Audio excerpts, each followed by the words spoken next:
I am a guard stationed at a secret government prison. Hours ago, a serious riot broke out. Who do you think is the worst, most despicable person you can name? Jeffrey Dahmer? Ted Bundy? Louis Garavito? Paul Bernardo? Of course, you could make an argument for any of them or anyone else similar. But all these individuals have one thing in common: they are still human. Horrible people trying to act like monsters, either due to absurdly high ideals or some primitive urge to defy society.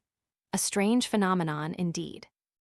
However, none of these sickos have truly fallen into the abyss of evil. Perhaps they've stared into it, dipped their toes in, but none have dared to jump. No matter how hard they tried, they couldn't detach from their inherent human nature. And that's a good thing. Because of this, they are relatively easy to eliminate. The bad news is that occasionally, special cases emerge. We call these individuals mutants, or simply anomalies, individuals who have gone so far that they can barely be considered human anymore.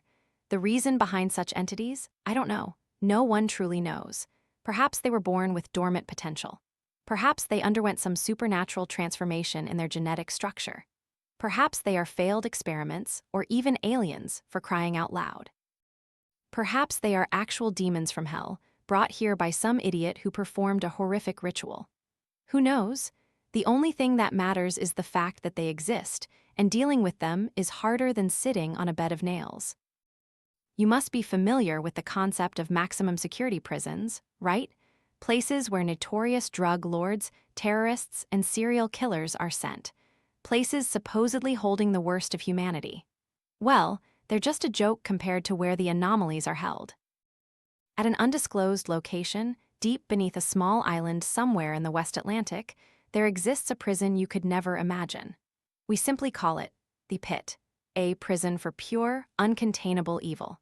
A collective evil that would surely bring about the extinction of humanity in mere months if unleashed upon the world. Let me emphasize this a bit more. The individuals who need to be confined there are not just mere psychopaths. They are criminals completely out of this world, unbelievably insane. Of course, you wouldn't know anything about this. Why would you? The government would probably sacrifice a dozen children before revealing a single detail about the place to an unauthorized person. But you know, that's just how they acted before I arrived. There were a total of 32 entities imprisoned there, excluding 2 still being pursued underground in Brazil and the Russian tundra. That's all the anomalies in the world. At least, we assume that's all. However, we still can't be 100% sure. Each cell is fortified to the maximum, specially designed to counter and contain anomalies in a unique way, customized to suit each specific type. If they escape, 8 drones armed with Gatling guns, blades, grenades, and missiles await them in a larger room. If they breach that, 20 armed guards will enter. However, everyone understands the futility of that procedure. Those guards would be massacred in seconds, no matter which anomaly they faced. Maybe a few minutes if they were truly skilled. Honestly, I'm not entirely sure why any ordinary guards like us are stationed here. Just for protocol, I guess. Who knows what the government is thinking? If the situation becomes too dire, there's only one countermeasure considered most feasible. A last resort, so to speak. The higher-ups would have to call in an organization called the Void Nova Hammer Task Force, or TFVN for short. I've never seen them in action before, and I don't know much about them. Not that I want to, but if you happen to see them in real life, it means you're having an extremely bad day. So, why am I divulging all this super-secret information that would get me killed or thrown into the deepest pit imaginable for the rest of my short life? Well, I estimate there's about a 90% chance I'll be dead by the end of today, and even if I get out of this situation, my life will never be the same. So, screw it. Let's just spill everything. My workday started quite normally. I was part of the team guarding a man named Jim Henninger. That was his real name. Doesn't sound very scary, does it? That's why we had to call him by another name. Since he used to be a deranged surgeon, we nicknamed him the Surgeon. Pretty creative, huh? He was 57, tall, weighing 135 pounds, nothing remarkable to look at. However, if you accidentally found yourself in the same room as him, no matter how big and tough you were, you'd be dismembered. The main danger around him stemmed from his apparent ability to teleport at will. One second you'd be looking into his dark, lifeless eyes, and after a blink, he'd vanish in a puff of black smoke, only to appear, puffing, right behind you. For that reason, there always had to be at least 10 pairs of eyes monitoring his screen. There was no other way. If no one was watching him, he'd escape. He also couldn't die. No matter how many bullets you fired into his head or how many knives you plunged into his chest, this man wouldn't die. And once he got a scalpel in his hand, oh boy. Of course, he was just one of 32 anomalies here, and compared to many others, he seemed weaker. As mentioned, my shift ended without incident. Everything went according to schedule. Then I took my lunch break in the mess hall with my friend, Santu. Our conversations were usually quite dry, but at least I could talk to him. It was hard to get along with the other guards. They were all strange, each in their own way. Anyway, lunch was usually the most enjoyable part of a workday in the pit. What I didn't like was the piercing alarm sound and the repetitive automated voice announcing a breakout, blaring just as I was about to take my chili out of the microwave. I could see Santu's face sag with annoyance. "Are you kidding me?" he mouthed. Up until that point, I had only experienced one minor breakout, and it was caused by the surgeon. I guess none of us were paying attention that day. He had gone about 8 miles offshore in a stolen boat, leaving a total of 15 casualties in his wake. It took 3 days to drag him back and another 4 weeks to repair all the damage he had caused to the infrastructure. And that was just one prisoner. If we had to deal with 3 or more, our collective efforts as guards wouldn't stand a chance. There had only been one major breakout in the pit's history when 8 anomalies escaped almost simultaneously. This was also the only time TFVN had to intervene. All of this happened about 12 years ago, long before I became a guard. If you want to know the aftermath of that, well, I don't have high enough clearance to know, but I'm willing to bet it wasn't pleasant. We had a protocol to follow during a breakout. It was a lengthy document outlining exactly what we had to do and where we had to go. I had read through it once, and it was garbage. It was basically based on the idea that we were just cannon fodder and that we had to do whatever we could to contain the prisoners. If anyone actually followed the protocol, they'd die instantly. What are we supposed to do? Everyone who asked that question only received shrugs in return, except Santu, of course. I really hated Santu. He seemed to believe his life was an action movie and that he was the invincible protagonist. "Are you all scared or something?" he yelled at the top of his lungs, a stupid grin plastered on his face. "Stop being so passive, come on." Before anyone could stop him, he picked up his rifle and shoved the door open like a giant idiot. Because the alarm was blaring, we could barely hear anything happening outside the corridor, so we were all surprised to see Morgi, the corgi, standing right outside.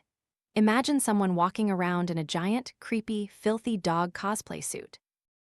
Now imagine this person is 72, tall with a voice that is both gruff, hoarse, and childlike. That was Morgi in his corgi suit. I could see the bravery drain from Santu's face as soon as he saw the monster in the flesh. Up until now, we had only seen him on screens. Woof woof. I always hated it when people tried to imitate dogs, but hearing it from Morgi was a bit different and much worse. Before Santu could pull the trigger, his head was crushed into a pulp. Morgi started lunging at the other guards, easily crushing their limbs with his massive feet. He alternated between walking on 2 legs and crawling on all 4s. The last thing I saw before fleeing the mess hall was Morgi making the remaining guards, pale with fear, play fetch with him using a severed arm. But of course, I didn't escape to anywhere better. The entire place was in chaos. Team leaders were frantically trying to organize some kind of suppression force. I couldn't understand why they were so delusional. Were we good guards? Absolutely. Thanks to our field capabilities, we were specially selected from the existing CIA and military forces to be dropped into this hellhole. Pit us against a gang of human traffickers, terrorists, and we'd wipe them out. But what we couldn't deal with were things that shouldn't exist in the first place. We watch monster movies and slasher films with the inherent understanding that we're watching fiction, a kind of psychological release for our innate fascination with dark and grim things. That wasn't fiction, and we didn't know how to react when we saw it standing right in front of us. Even so-called elite agents like us. As I said, I don't understand why they even bothered keeping guards in the pit to begin with. These were the thoughts running through my head as I raced through the infernal corridors. At one point, I stumbled upon a group of guards peering over a railing. Surprisingly, they didn't seem worried at all. "What in the world are you looking at?" I asked them. A guard I recognized as Fenton turned around. "This is going to be epic," he grinned, motioning for me to look down. I didn't even know where I was going, so I hadn't realized I had wandered onto the floor right above the gym. It was a spacious gym with countless pieces of the best equipment money could buy, but one guard used it the most, Branko Petrovic, a Serbian-American with a physique that was almost absurdly massive. I swear, when I first met him, he wasn't even 7 feet tall. Now he was about 82. I'm not sure if they did any strange experiments on him, but they certainly overdid it. Despite the alarm, he was still lifting impossibly heavy weights when one of the escaped anomalies wandered onto the gym floor.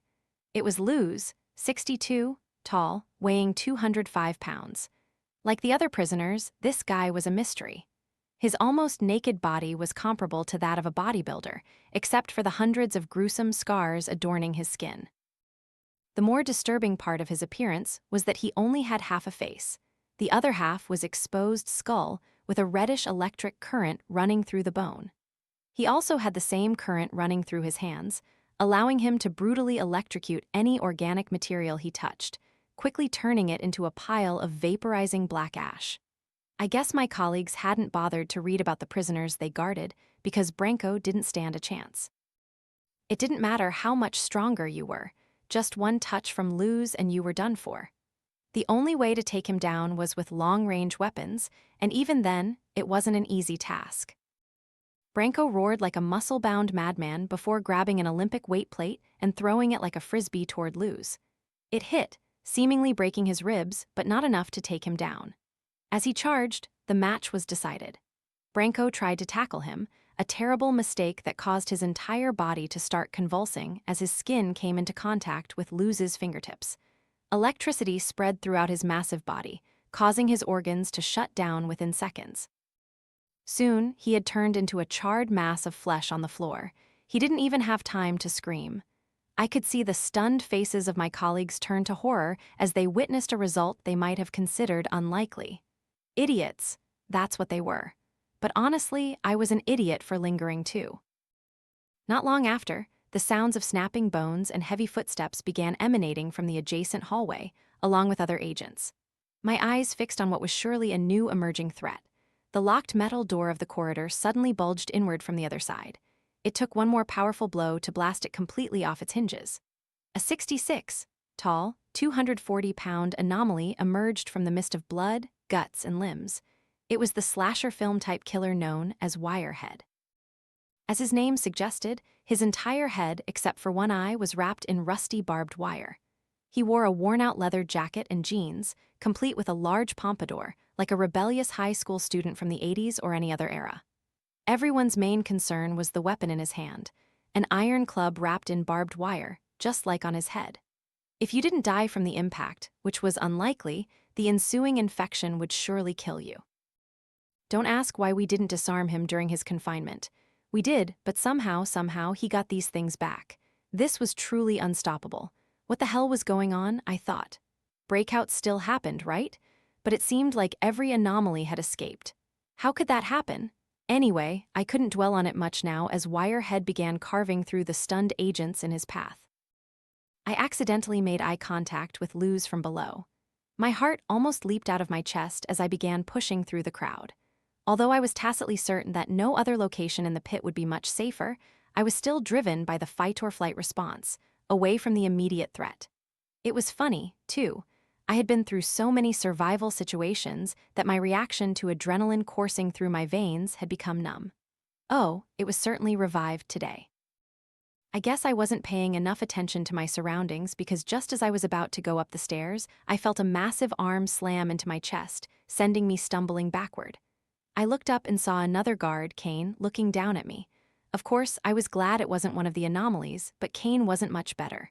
"Where are you running off to?" he smirked. "This is a breach, isn't it? Why don't we do our job and handle it?" "Oh, screw off." I spat at him before trying to slip past. No luck. He grabbed my collar and slammed me against the wall. He certainly had the weight advantage. Anyway, I hadn't trained in hand-to-hand combat just to be manhandled by some jerk. I slammed my elbow down on his wrist, loosening his grip. I followed up with a knee to his gut, then tried to strike his neck, but he grabbed my wrist mid-punch. "Pretty good move," he said with an obnoxious sneer. He took his other hand and slammed it into my chin, almost knocking me unconscious. Meanwhile, Wirehead was getting closer. "I guess we'll have to settle this another time," he said. "Someone had to do some work around here." I don't know what he was thinking trying to confront one of the anomalies, but I wasn't going to witness his delusion in real life. Still sore from his chin shot, I pulled myself up and continued running while the sounds of carnage around me grew louder and louder. But there was a big problem. I didn't know where I was going. The exit would surely be blocked from the inside. Do we have any safe rooms? I thought to myself. No, of course not. We were all expendable. They certainly expected us to fight these things, even with no chance of victory on our side. There was only one thing I could do here: survive until TFVN showed up. Obviously, that wasn't a guaranteed relief, but my options were few. Anyway, something quite unexpected happened amidst the chaotic sounds of orders from above. A familiar voice crackled through my radio. "Hey, Jason, are you alive?" It was Santu. I picked up my radio and isolated his transmission. "Yeah, where are you?" "Roxy got lucky and found something strange. It might save us. Hurry." Obviously, there wasn't much information there, but it was better than running around aimlessly. Fortunately, Roxy was quite close, so I could get there without encountering any other anomalies. However, when I arrived, it was still chaotic as usual. I turned my head, looking around, trying to find Santu. I yelled into the radio, but his response was drowned out by everything around me. As I searched, I began to feel a strange, ominous pressure that made me feel as if I were sinking into the concrete beneath my feet. I didn't need to guess the cause. It was Dissek, 95, tall. Dissek looked like something you'd see in the corner of a room during sleep paralysis, a gigantic, faceless figure in a floor-length black cloak, moving jerkily as he, or she who knew, walked. I wasn't sure how he actually killed people. As soon as someone came within a certain distance of him, they would stand motionless in place and start bleeding from their eyes, and then they would forever remain in that state. Obviously, that wasn't what I was hoping for. As I looked ahead, I could see a few unlucky guards trapped in his death zone. In an effort to avoid a similar fate, I turned and started running. And then I almost crapped my pants.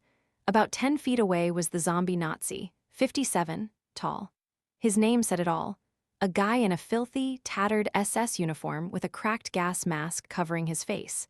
In one hand, he held a distinctive K-42 combat knife that was somehow unbreakable, no matter what we tried to do to it. In his other hand, he held a flamethrower nozzle connected to a large tank on his back, spewing infamous black flames that could cause unimaginable pain if you accidentally came into contact with them. You could say I was caught between a rock and a hard place. The only way out was to leap over the railing in front of me into the teeming crowd 50 feet below. Before I could say a prayer, I felt a hand grab my sleeve from the side, making my heart nearly stop again, but this time it was good news. Finally, I turned to see Santa peeking his head out of a hidden door in the wall. "Come on," he hissed before pulling me in. He closed the door behind us, plunging us into complete darkness. "What the hell is this place?" I asked, not expecting a detailed answer. Santa used his phone's flashlight to illuminate my face. "I can't say either, but it's pretty crazy." I could hear the Nazi starting to spray flames from outside the corridor. Suddenly, I wondered if Dissek's power applied to other anomalies. Anyway, it was better not to be near them, so I followed Santu. He led me through some secret hallway, a fairly long stretch, perhaps about 8 minutes, and eventually I found myself in what looked like a control surveillance room. The place was still dark, but a series of monitors emitted enough light to move around comfortably. But here's the strange thing: the place looked messy. There was no chance it was being used by the higher-ups. The monitors were haphazardly arranged, connected by a tangle of wires to multiple outlets around the room. There was only one chair. "I guess this is inexplicable," I said. "Yeah, no kidding, huh?" Santu replied before pointing to the monitors. "Look what we just found." I followed his gaze, letting my eyes drift to the screens. What I saw would have been perfectly normal in any other scenario. Each monitor showed a different live feed of a different part of the prison, all displaying the absolute carnage unfolding outside. Guards were being torn apart, some trying to fight, most fleeing, but the common thread was that all were utterly annihilated by the anomalies. I could see the surgeon performing neurosurgery, grinning maniacally as he did so. Meanwhile, Morgie was chewing on a severed head like a toy, but then I caught something interesting on the screen below. It was Wirehead and Luz staring at each other. That's when something obvious struck me. Of course, anomalies wouldn't just kill guards, they would surely clash with each other too. That should have been clear from the beginning. I smiled, feeling a vague glimmer of hope seep into my system.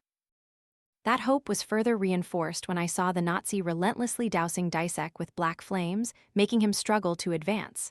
I guess these clever ones can still be harmed, I thought to myself. But of course, my hope was fleeting. I wasn't going to fool myself with my own life at stake. Even if only a single anomaly survived, that would just mean it would be the strongest of them all, and we couldn't stay in here forever. At this point, my future was uncertain, to say the least. Maybe I'd get lucky, but probably not. But while I waited, I figured I'd enjoy the show. Let's see how things play out. This place certainly gives you the creeps, doesn't it? I couldn't help but agree with Santu's assessment of the strange room we had stumbled upon. The monitors only illuminated a certain area. However, we didn't see any walls, meaning the room had to be larger than visible, either just a bit larger or much, much larger. We couldn't know unless we decided to venture deeper into the darkness. Neither of us had any intention of doing that. Keep this place a mystery. Still, there was no sense of anyone else being here with us, so we allowed ourselves to relax a little. I was the first to sit down, leaning back in the chair and focusing on the screen I found most interesting at the moment. Wirehead versus Luz. Who was I rooting for? No one. Still, I had a cruel curiosity to see these two fearsome monsters clash.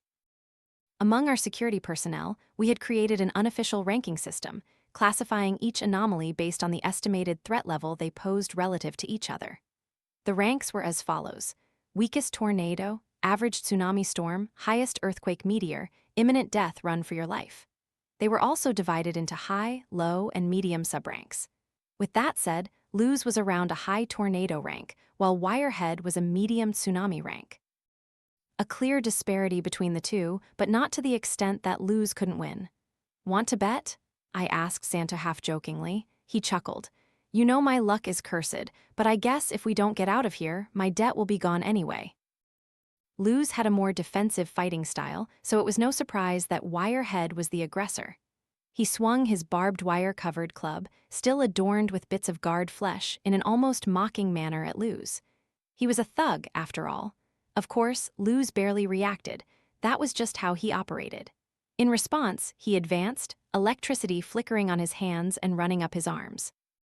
Wirehead was no less cautious, landing a powerful blow to Luz's head, which he still managed to block with his arm. Still, the wires pierced his skin. Wirehead followed up with a headbutt. This time it struck the fleshy part of Luz's face, roughly tearing it open. But despite the seemingly fatal wounds, he didn't flinch. That was the special thing about Luz, he felt no pain. As I said, his exact origins remained a mystery, but the one thing we were sure about him was that he came from an ancient tribe in the Arctic Circle. In fact, he was the sole survivor of an incident that wiped out his village, and he was hungry for revenge against the unknown enemy who caused it. After the headbutt, Luz was now within striking range. He shaped his fingers into an arrow and plunged it into Wirehead's abdomen before discharging electricity inside. Wirehead writhed in pain as he swung his club in a fury, almost crushing Luz's ribcage, but he still didn't react. Instead, he wrapped his other hand around Wirehead's neck. Any normal person would have succumbed to Luz's electric shocks in mere seconds, but Wirehead wasn't normal, of course. Even with blood still gushing from the wound on his chest and the skin of his neck starting to blister, he still lifted Luz up by his torso and slammed him against the steel railing. He broke his back. Though there was no sound, the crunch of a breaking spine echoed in my mind. Unsurprisingly, Luz didn't even wince. Wirehead moved in for the kill, throwing Luz's body to the ground before raining down blows until he was nothing but a bloody mess and broken bone fragments. But somehow he was still alive. In the mangled flesh, I could see an eye flicker. As Wirehead tired from the relentless beating, Luz seized the opportunity. Using his remaining, battered hand, he crawled back and grabbed Wirehead's leg before climbing onto his neck. At that point, he slammed his fist into Wirehead's forehead, completely crushing his own hand in the powerful blow. Ultimately, it was a worthwhile sacrifice. He was able to electrocute Wirehead's brain, finally sending the giant crashing down. So, I guess he won? Santa said. I guess so, I replied, somewhat reserved about calling Luz's performance a victory. By the end of the fight, all his limbs and spine were crushed, and not an inch of skin on his body was intact. The good side of his face was torn down to the bone, leaving only his eye and half his nose. And yet, he showed no despair or worry. He calmly crawled away from the scene with one mangled hand. I could still see the electricity running through it, a clear sign that he was ready for another battle. "Impressive comeback," Santa said. "I don't think he'll get far, though. He's only a tornado rank after all." "Yeah, but we made up those ranks, didn't we? So they don't really mean anything," I replied. Honestly, by the end of the fight, I was almost rooting for Luz. Something about his resilience resonated with me, strange as it sounds. I scanned the other monitors. While Wirehead and Luz were fighting, the immortal Nazi had burned Dissek alive. On another screen, Morgie was toying with the corpse of an anomaly I recognized as Deadball. He chose his own name. "3 down," I whispered to myself. "Damn, we've got a big one coming up," Santu announced. I followed his gaze to a screen near the end of the room. He was right, this one would be interesting. Standing on opposite sides of the kitchen were Trench, 63, tall, weighing 330 pounds, and Senju, 510, tall, weighing 148 pounds. Trench was a silent entity, completely clad in an ancient deep-sea diving suit, except for his helmetless head. However, you couldn't clearly see his face. Its features were completely distorted to the point that if you tried to focus on the details, the only thing you'd get was a terrible headache. Furthermore, he was invisible when directly confronted. Let me explain. If he stood right in front of you, you wouldn't be able to see him. The only way to perceive him was through indirect means cameras, mirrors making him even more dangerous. As for how he killed people, it was either through brutal strength, wielding terrifying power, or using a death aura, as we guards called it, similar to Dissek's move. Once you were near him, you'd feel immense pressure and be crushed on the spot, equivalent to being at the bottom of the deep sea. But that was when Trench wanted to. Sometimes, he would deactivate his special move and simply punch someone's head off. For these reasons, he was ranked as a medium storm. And Senju, he was basically a frenzied martial artist. His innate gifts were superhuman speed, strength, and agility. He was rumored to have practiced the ghost style, or beyond human comprehension, technique, whatever that was. When he got serious, his eyes would roll back, and black veins would bulge beneath his skin. At that point, he would move too fast to track with the naked eye, and one punch from him was enough to vaporize an entire human head. But honestly, he was one of the least malicious anomalies of them all. If you were weak like us, he wouldn't even bother looking at you, as long as you stayed out of his way. The only thing he truly sought was powerful opponents to fight. But when he couldn't find anyone, he started to lose his composure, and then trouble would ensue. We ranked him as a low storm. "Can you see Trench?" Santa asked. "I don't know," I replied. It was a valid question, but I wouldn't be surprised if Trench's aura or invisibility didn't work on Senju. It seemed to be the case, as Senju decided to attack first. He lunged forward with incredible speed, unleashing hundreds of consecutive blows on Trench. However, none of them fazed the strange diver. I could see Senju's lips curl into a maniacal grin. He had clearly found what he was looking for. The floor beneath his feet cracked as his eyes turned pure white and gruesome veins began to bulge. If we couldn't clearly see his punches before, it was now completely impossible. He lunged forward, unleashing a lightning storm of punches, elbows, and kicks on Trench. This lasted about 5 seconds before he was stopped. Trench had grabbed him by the neck, showing no signs of injury whatsoever. I could see Senju exclaim something like, "What the hell?" before being thrown into a refrigerator. Clearly, Trench was too strong a wall for him to face. Still, Senju got up and popped his shoulder back into place while blood streamed from his mouth. Then he seemed to yell, "Crazy bastard," I thought to myself. At this point, he seemed to have completely abandoned technique. Instead, he grabbed a handful of kitchen knives and started throwing them at Trench.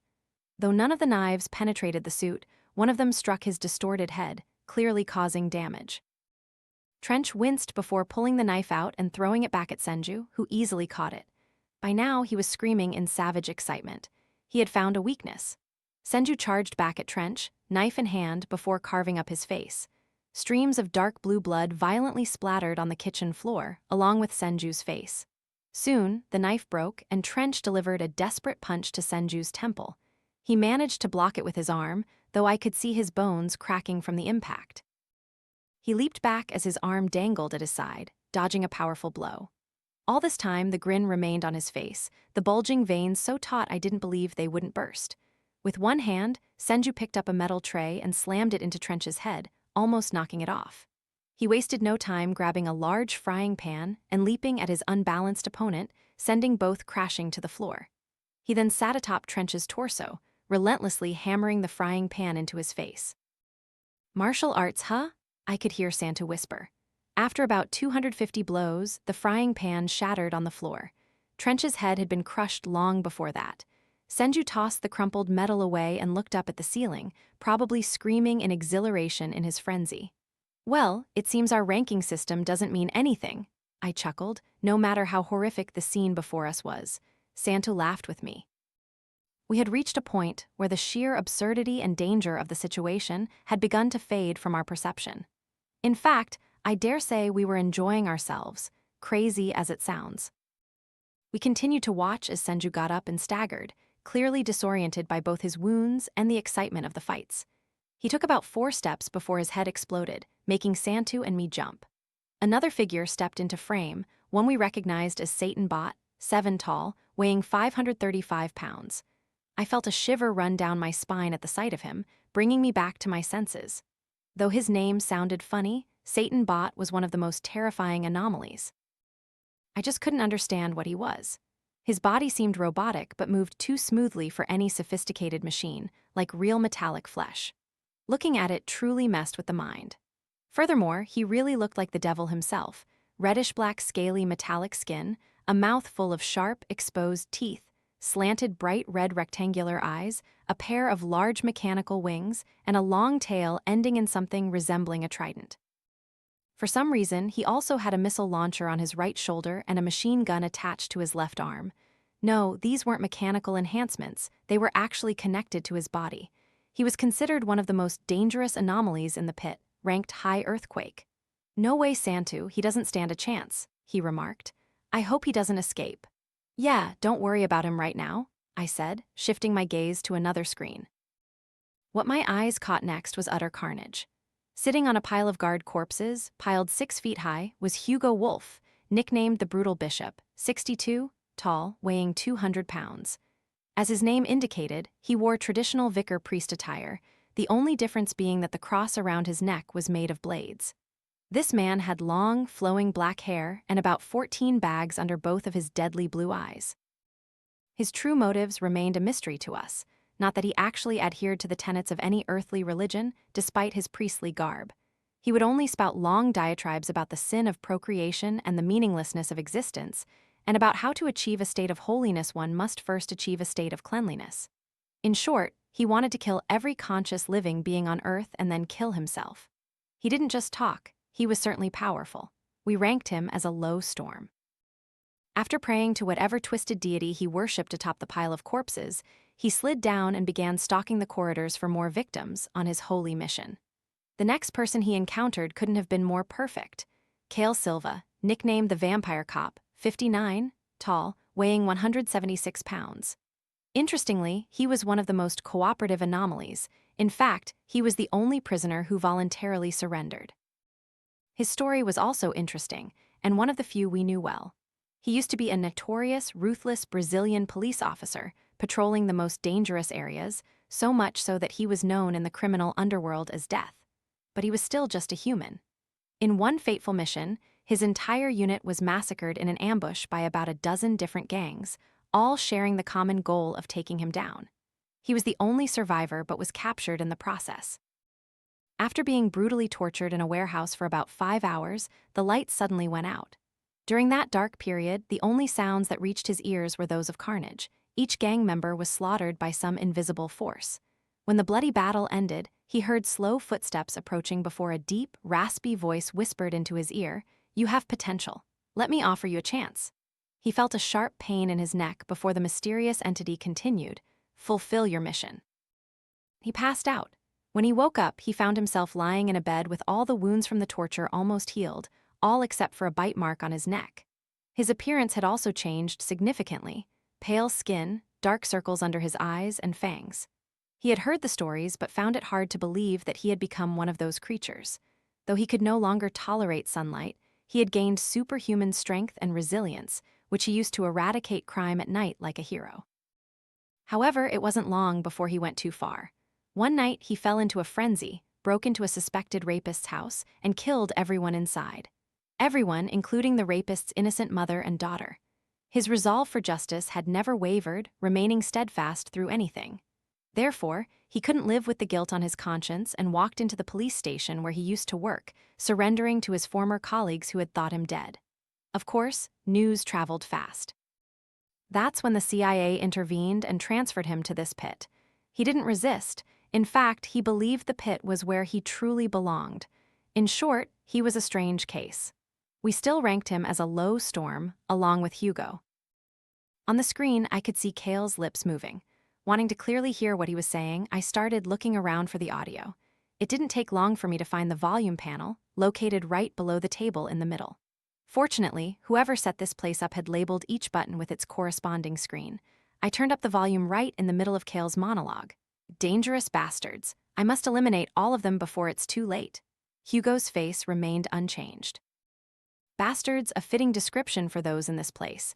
But I understand you are also guilty of an unforgivable sin. I will not treat you differently, he replied. Cale chuckled. I wouldn't expect you to. He adopted a provocative fighting stance. Come on, old man, let's get this done. Hugo placed his hand on his bladed cross before whispering another prayer. He looked up at Cale, his eyes now a deep crimson. The sins I have committed were only to achieve ultimate holiness. I hope you understand that, Cale smirked. Yeah, I get it. Every crazy bastard says that. As he finished his sentence, he lunged forward like a blur, sinking his fangs into Hugo's neck. In response, Hugo grabbed Cale's head and twisted it violently, breaking his neck in what was perhaps the most gruesome way possible, before plunging his fist into his chest. For the first time, Hugo winced. What's wrong with your heart? He asked before pulling his hand back to reveal severe burns. Cale twisted his neck back into place before giving Hugo a bloody smile. I can't tell you, my friend. They exchanged blows for a few more minutes, fighting until exhaustion. Though Cale certainly had more skills and tools, Hugo possessed greater strength. Finally, both came to a standstill. Cale had sustained over 2 fatal wounds, pushing his healing ability to its limit. Hugo was bleeding all over, with about 6 broken bones, 1 eye gouged out, and 1 ear torn off. You're really annoying, aren't you? Cale gasped. Hugo bent over, vomiting a mouthful of blood. I thought so too. Meanwhile, their confrontation had attracted the attention of another. From an intersecting corridor stepped the hellish gladiator, 67, tall, weighing 285 pounds. He was a high storm rank. Imagine an incredibly muscular zombie, perpetually ablaze, wearing ancient gladiatorial armor. That was him. In his hand was a gigantic flaming sword. In his other hand, he held 2 chains, each binding another anomaly by the neck, crawling at his feet like hellhounds. One was the aberrant beast, 67, tall, weighing 250 pounds, a hunched humanoid creature with strange flickering eyes and a smile that stretched around its head. The other was Centipede, 64, if standing upright, weighing 350 pounds, a centipede-like creature with a pale face, 6 eyes, and a mouth obscured by an iron muzzle. It crawled on 10 massive, veiny arms. Both were medium tornado rank, not very powerful. They were just aggressive, innate beasts, nothing more than primal bloodlust and strength equivalent to 3 wild bears combined. For that reason, they easily became disposable weapons under the control of the much smarter and stronger gladiator. Damn it, Cale said upon seeing the trio. Utterly disgusting. Foul creatures, Hugo added. Nothing but things that defile this earth. They both looked at each other and nodded, a clear unspoken understanding between them. I guess a few anomalies cooperating was inevitable. Oh, this is getting interesting, I said. Santu didn't respond. Instead, he looked as if he was trying to focus on something other than the monitors. What the hell? I asked. I think there might be someone else in here. Don't turn around, just keep watching, pretend you didn't hear anything, he replied, his voice so low it was barely audible. Not that I had to pretend to hear anything, I thought to myself. Still, I had never seen Santu more serious. I refocused on the monitors while forcing my ears to stay vigilant. About 10 seconds later, I heard it. Very faint. I wasn't surprised that it took me that long to notice. Somewhere in the darkness behind us, someone was definitely trying to stifle a laugh. Ignore it. Easier said than done, and honestly, would that even be a good idea? In my head, I scrolled through a list of anomalies who could be lurking behind us. None of them were really ideal, of course, especially the riot clown, whose laughter sounded exactly like what we were hearing behind us. And then we heard it again, louder this time. I whispered a barely audible "damn it." Realistically, if it turned out to be one of the anomalies, resistance would be futile. We were doomed. With that reasoning in mind, I turned my attention back to the monitors, hoping that whatever was behind us would remain still for a little longer. Meanwhile, Hugo and Kale prepared to fight the gladiator and his minions. "Hey, you Brit," Kale said. "Do you have rapid regeneration?" Hugo sighed, twisting his neck. "Firstly, don't call me that, it's crude, and no, not much faster than a normal person, but it's fine. God has given me a holy mission. He won't let me die until I complete it." Kale just laughed. "You're one of a kind, Brit. Let's see how your God helps us get out of this." "You are not what I'm looking for," the gladiator growled, then released both chains. "Deal with these scraps?" The aberrant beast ran about 6 steps before its face was smashed and its neck broken by Hugo. Meanwhile, Centipede crawled toward Kale. "What the hell created this thing?" he asked, somewhat disgusted. Centipede raised itself, sweeping 2 arms toward the vampire cop, who clearly showed disgust. "Damn it, don't touch me," he yelled before kicking it in the face, sending its muzzle flying to the ground. He immediately regretted that decision. Centipede had 4 or 5 rows of small, spiky teeth with a mass of fleshy tentacles protruding from its mouth. One of them grabbed Kale's leg, pulling him down. "Damn it!" he yelled, trying to twist free of the tentacle's grip. Still, Hugo came to the rescue, turning Centipede's head into a bloody mess with a fierce kick. He looked at Kale with cold eyes. "If you insult God again, our temporary alliance will end." Kale brushed the remaining tentacle fragments from his leg, his face still full of disgust. "Yeah, screw that, it was truly disgusting." Then they both stared at the gladiator. He was smirking. "Congratulations, you two have earned the honor of becoming my battle slaves." "I'd rather die," Kale replied. "I serve only God and God alone. Sickos like you will be eradicated by God's will," Hugo added. The gladiator drew his flaming sword, which was as tall as a human. "Then so be it," he roared. Both charged at him simultaneously, trying to overwhelm the villain with a barrage of lightning-fast blows. But that wasn't a good idea. They couldn't even touch the gladiator without getting burned. Kale sighed. "What idiot dug this bastard up?" The gladiator stepped forward, delivering a massive swing that singed Hugo's hair and clothes. "Damn it," he yelled before delivering a powerful punch to the gladiator's chest, cracking his armor. "You're strong, Brit. Perhaps we'll win this fight," Kale laughed. "As I said, God will give me enough strength to overcome these trials," Hugo said, advancing toward the gladiator with seemingly unshakable determination. His eyes glowed a deep crimson, his face hardened with such intense resolve that I almost forgot his ultimate goal was to cause global genocide and started cheering him on. The gladiator sneered, challenging him, swinging his sword again. This time, Hugo blocked with his elbow, cracking the metal. He followed up with a roundhouse kick to the gladiator's jaw, sending it flying. Kale followed by biting the gladiator's shoulder and tearing off a large chunk, burning most of his face in the process. He said, spitting out the charred flesh. "Not to my taste." "Are you all right?" Hugo asked, looking at his burned face. "Yeah, it'll heal soon, though." Still, the gladiator didn't give up, roaring in a frenzy before lunging at Kale. He managed to avoid most of the gladiator's blows, only taking the final full-force hit, but even that one blow was enough to carve a crater in his torso, simultaneously sending him flying into the steel railing, bending it. "Damn it," Kale muttered, looking down at the terrible wound. "This isn't good. It'll take longer to heal." Hugo exhaled. "The situation has become troublesome." He turned to face the gladiator, unleashing a barrage of brutal attacks. There was a clear disparity in skill between the two anomalies, with Hugo landing about 90% of his attacks. In contrast, the gladiator only landed 3 or 4 blows. Clearly, however, each of the gladiator's blows caused more damage than any of Hugo's. After about a minute of sparring, Hugo's left arm was completely shattered, his right ribcage broken, and the entire right side of his face was charred. The gladiator had also sustained a fair amount of damage, but not enough to slow him down. Kale groaned as he tried to rejoin the fight, but it wasn't easy. He could barely move, his torso almost completely destroyed. "Perhaps this is my final trial," Hugo said thoughtfully. "What do you mean?" Kale asked, still groaning. And then, for the first time since we started observing, Hugo smiled. "God wills it." Using his remaining arm, Hugo removed the top half of his cloak, revealing a pale body covered in scars and wounds. He whispered another prayer, then looked up at the ceiling, tears welling in his eyes. "Thank you," he whispered. Along with his eyes, the scars on his body suddenly began to glow a deep red.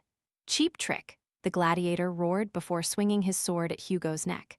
I'm not sure exactly what happened next. However, I was certain I was about to see a head roll. Instead, the gladiator's blade shattered into a million pieces. I didn't even realize at first the gaping hole in the gladiator's chest. How? How could you? The gladiator was cut off by the brutal snapping of his neck as the villain fell. Hugo fell too. By then, Cale had recovered enough to walk. He staggered toward the almost comatose bishop.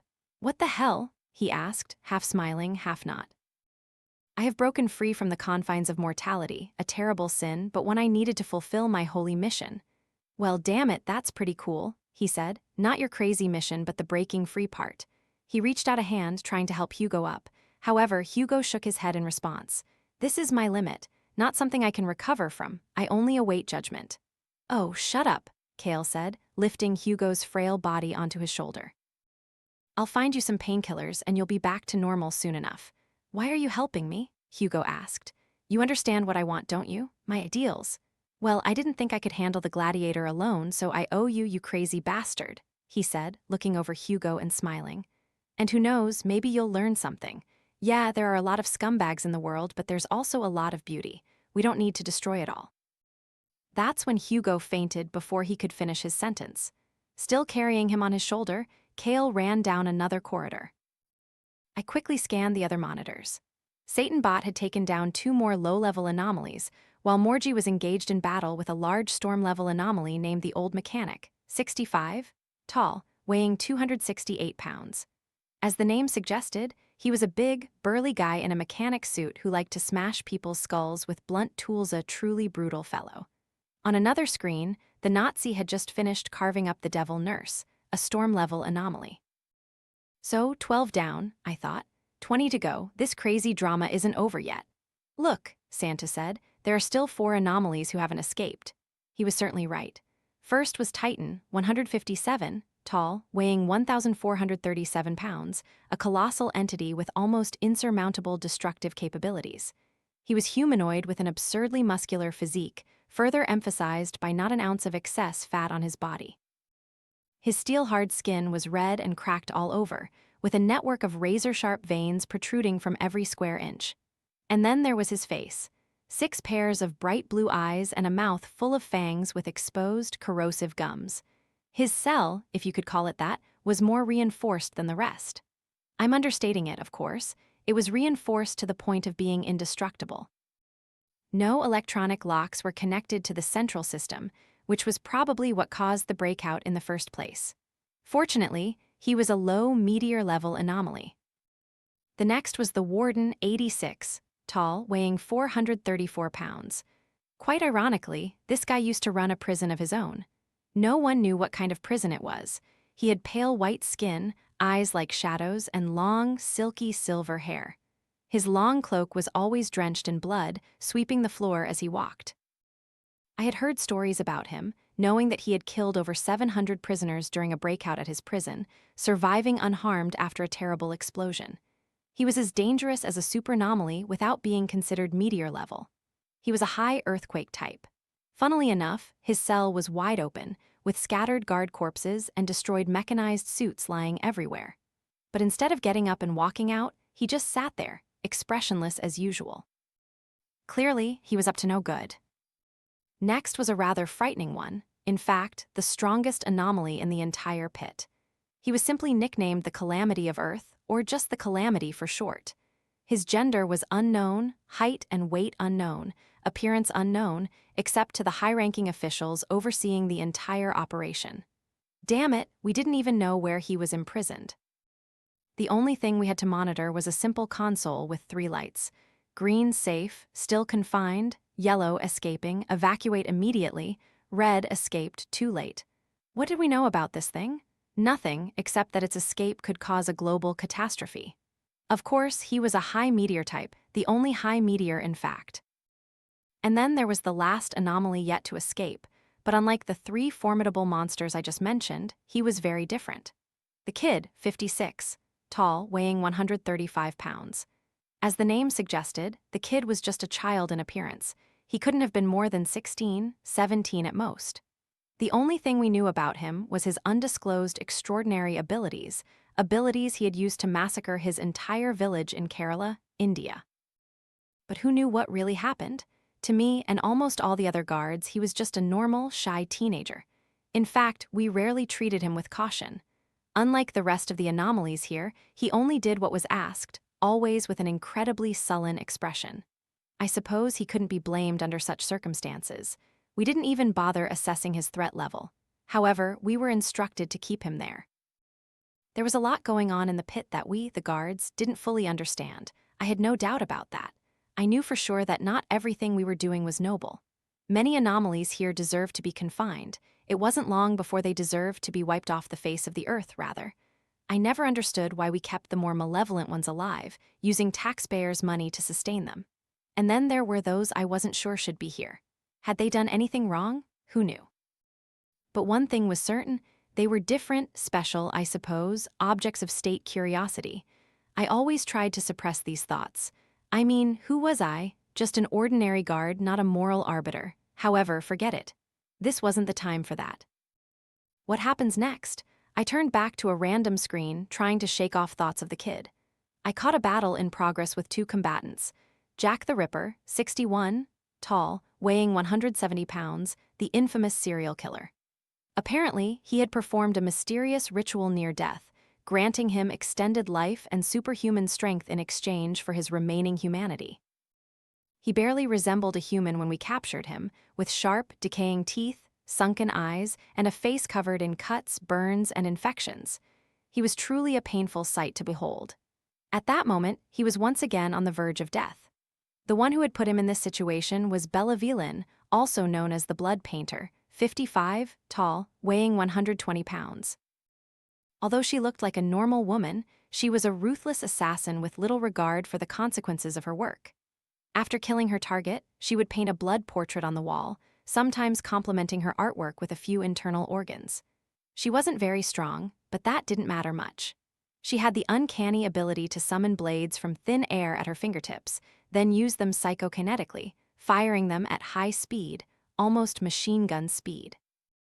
She didn't hesitate to turn her targets into mincemeat, those she truly hated. That is, when we finally caught her, she claimed she only killed those who truly deserved to die.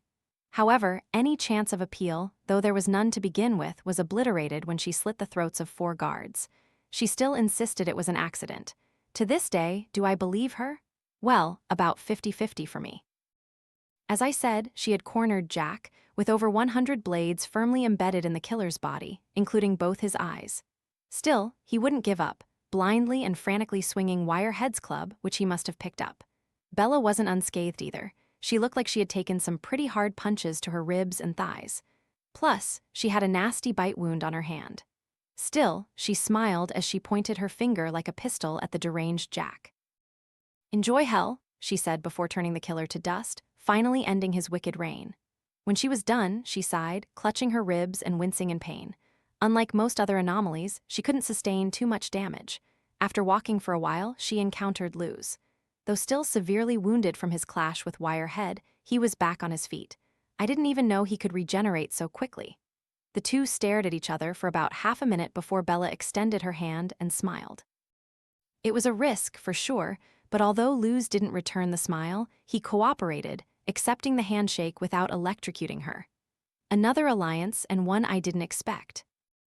I did a quick scan of the other screens. Morgie had taken down the old mechanic, though he was now limping, and his next fight wouldn't be easy. He was just steps away from Satan Bot.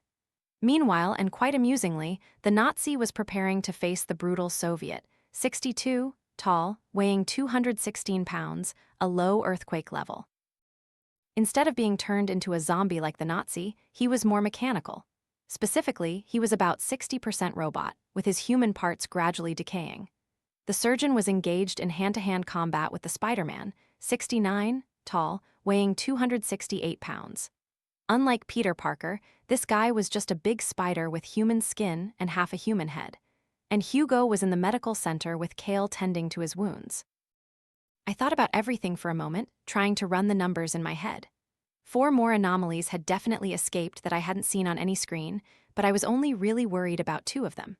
You see, there were a total of 4 meteor-level anomalies in the pit, only 2 of whom were still confined. The problem was pretty obvious. Also, 14 anomalies were dead, 4 were still not engaged in battle, and 14 were currently active. All 4 meteor-level anomalies were still in play, as were 3 high earthquake-level ones. TFVN was probably on their way. Damn it, I thought. The real fight hadn't even begun. A sudden burst of laughter nearby almost gave me a heart attack. I looked at Santu, but his face was serious. That meant, damn it, with everything going on, I had completely forgotten about the anomaly in the room. But sure enough, they were finally ready to appear as footsteps began echoing from the darkness behind us. I braced myself for whatever horrific entity we were sure to encounter. But instead, it was an unfamiliar man in his late 20s with shaggy dirty blonde hair wearing a Hawaiian shirt and khaki shorts. He was probably about 5'10", tall and weighed around 130 pounds if wet. "What the hell?" Santa said upon seeing him. The man continued to laugh as he walked toward us. "Oh my God," he exclaimed between bursts of laughter. "You two just crapped your pants, didn't you? Don't lie to me. The joke's gone on long enough. Who are you?" Santo asked, his voice slightly annoyed. The man raised his hands as if in defense. "Relax, I'm just an observer here." But his bloodshot eyes seemed to bulge as they looked toward the monitors. "Looks like the preliminaries are over. Time for the main event? Oh, I'm sorry, I forgot to introduce myself." The man stepped closer to us, his eyes flashing with a look I could only describe as unhinged. Perhaps he meant no harm at the time, but there were volcanoes in those eyes, volcanoes that looked ready to erupt at any moment. For that reason, I began to slowly back away, but not Santu.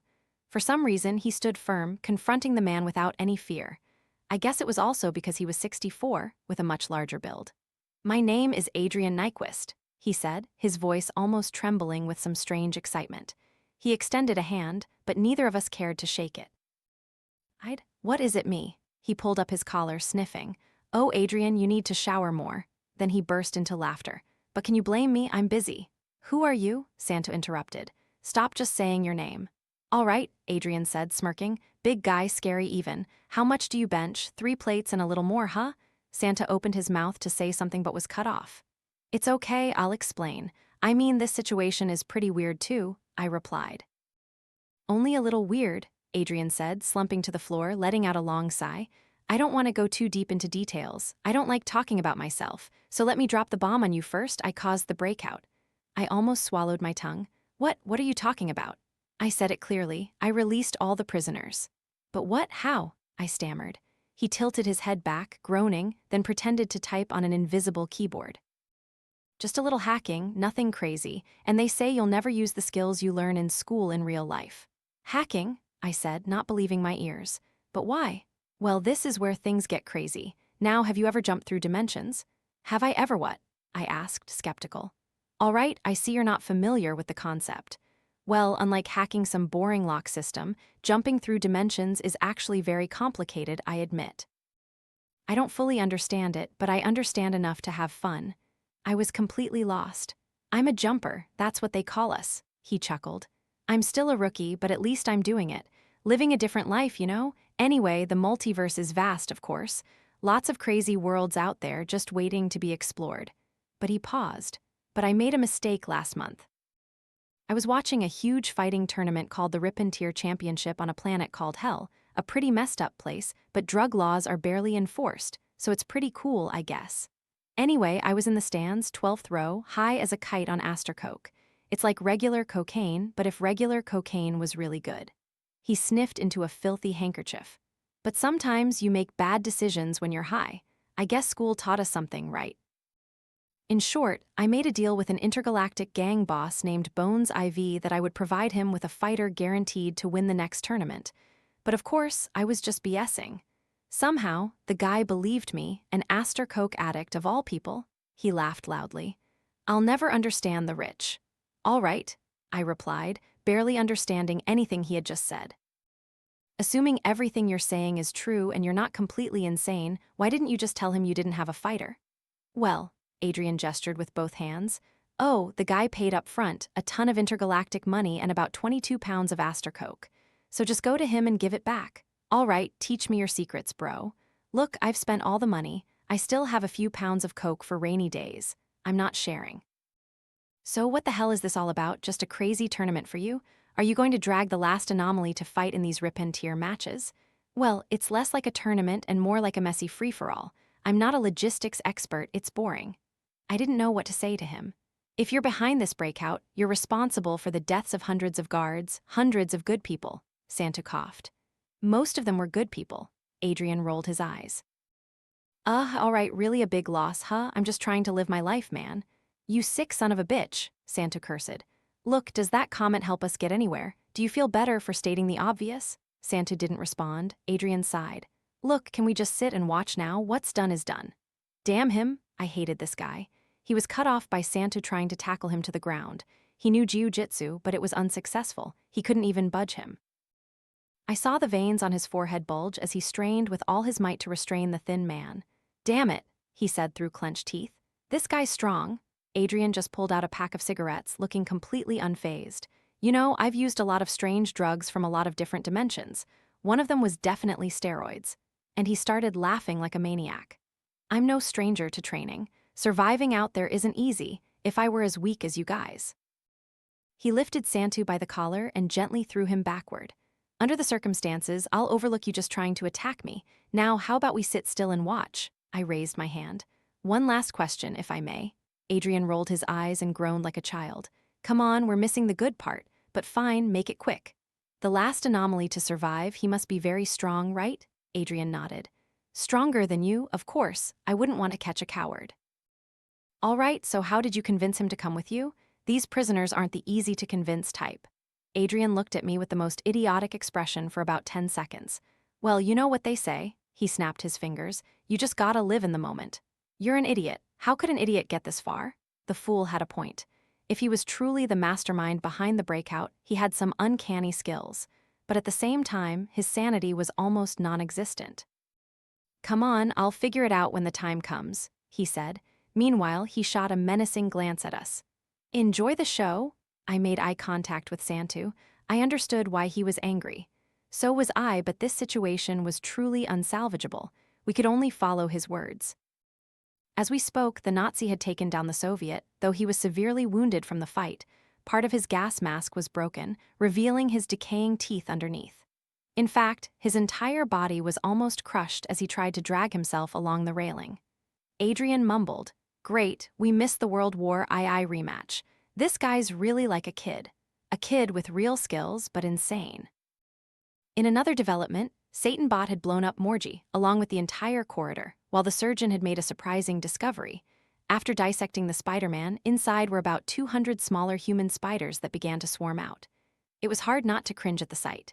Bella and Luz seemed to still be finding their way out, while Kale and Hugo encountered the riot clown, 67, tall, weighing 176 pounds. The riot clown was truly something else. He didn't just make people afraid of clowns and circuses, he made people afraid of life itself. A tall, gaunt, pale figure looking like Mago, wearing a filthy, blood-stained clown suit from the 1960s, with long, twitching stick-like fingers and cracked red lips surrounding a mouth full of snapping black teeth. And then there was the fact that he had no eyes and two thin, bleeding slits instead of a nose. I truly wondered what deity could create such an entity. But he wasn't overly powerful, only tsunami level. Riot Clown spat a mouthful of thick black saliva at Kale, melting the right side of his face. Ah, Kale mumbled, trying to wipe off the disgusting pus, but only tearing away chunks of his skin and muscle. Just nuke this damn place. Riot Clown began laughing maniacally like a demon, swinging a barbed wire-covered lead ball at Hugo's head, who was still injured. However, Kale managed to block it at the last second, breaking his own arm in the process. Suddenly, a pair of large, bat-like wings sprouted from his back. He flew toward Riot Clown, kicking his head clean off. Looks like you should have used that earlier, Hugo remarked flatly. I know, Kale replied. I wanted to, but it makes me feel pretty gross. I decided to check back on the surgeon, but he was gone. Oh, damn it, I muttered as I began to see black smoke around me. I felt a cold hand on my shoulder, followed by a high-pitched, slimy voice slithering into my ear. "You helped me out of a tough spot." Hesitantly, I looked up into the surgeon's cold, dark eyes as he laughed maniacally, looking at me, and then his neck twisted a full 360 degrees as he fell. Adrian let out a long sigh, stretching his fingers. "That guy broke the rules, no running away from a fight, plus he's too weak, not strong enough to fight in the rip and tear match anyway." "He's dead?" I stammered, looking at the surgeon's corpse. "Yeah," Adrian replied. I shook my head in disbelief, a smug grin spreading across my face. "As I said, you guys are just weaklings. Now keep watching, it's a good show." A moment later, the Nazi encountered the remnants of the Spider-Man's corpse and its offspring. Without hesitation, he incinerated them, turning them to ash, much to my relief. Immediately after taking down the Spider-Man, he encountered the grinning man, 511, tall, weighing 145 pounds, a medium earthquake level. Though I disliked sympathizing with the Nazi, this guy seemed to have no luck. Like a horribly hunched figure, the grinning man was the kind of creature parents would tell their children about to scare them into behaving. Every one of his limbs was gnarled and crooked, covered by thin, almost translucent skin, yet somehow bullets couldn't penetrate it. His eyes were covered by a blood-soaked, filthy rag, while his long, tangled black hair flew wildly whenever he convulsed. And then there were his teeth, twice the size of a normal person's, and as his name suggested, they constantly grated against each other, creating one of the most terrifying sounds imaginable. Adrian slammed his hand on the table in excitement. "Yes, this is the fight I've been waiting for." The grinning man stared at the Nazi, his teeth clashing like frenzied devil drums. The Nazi responded by unexpectedly engulfing him in a sea of flames, but the grinning man simply walked through it, completely unharmed. I saw the Nazi grit his teeth in frustration. He drew his knife and lunged, trying to strike the grinning man up close. Surprisingly fast, the grinning man dodged every strike before biting into the Nazi's gas tank.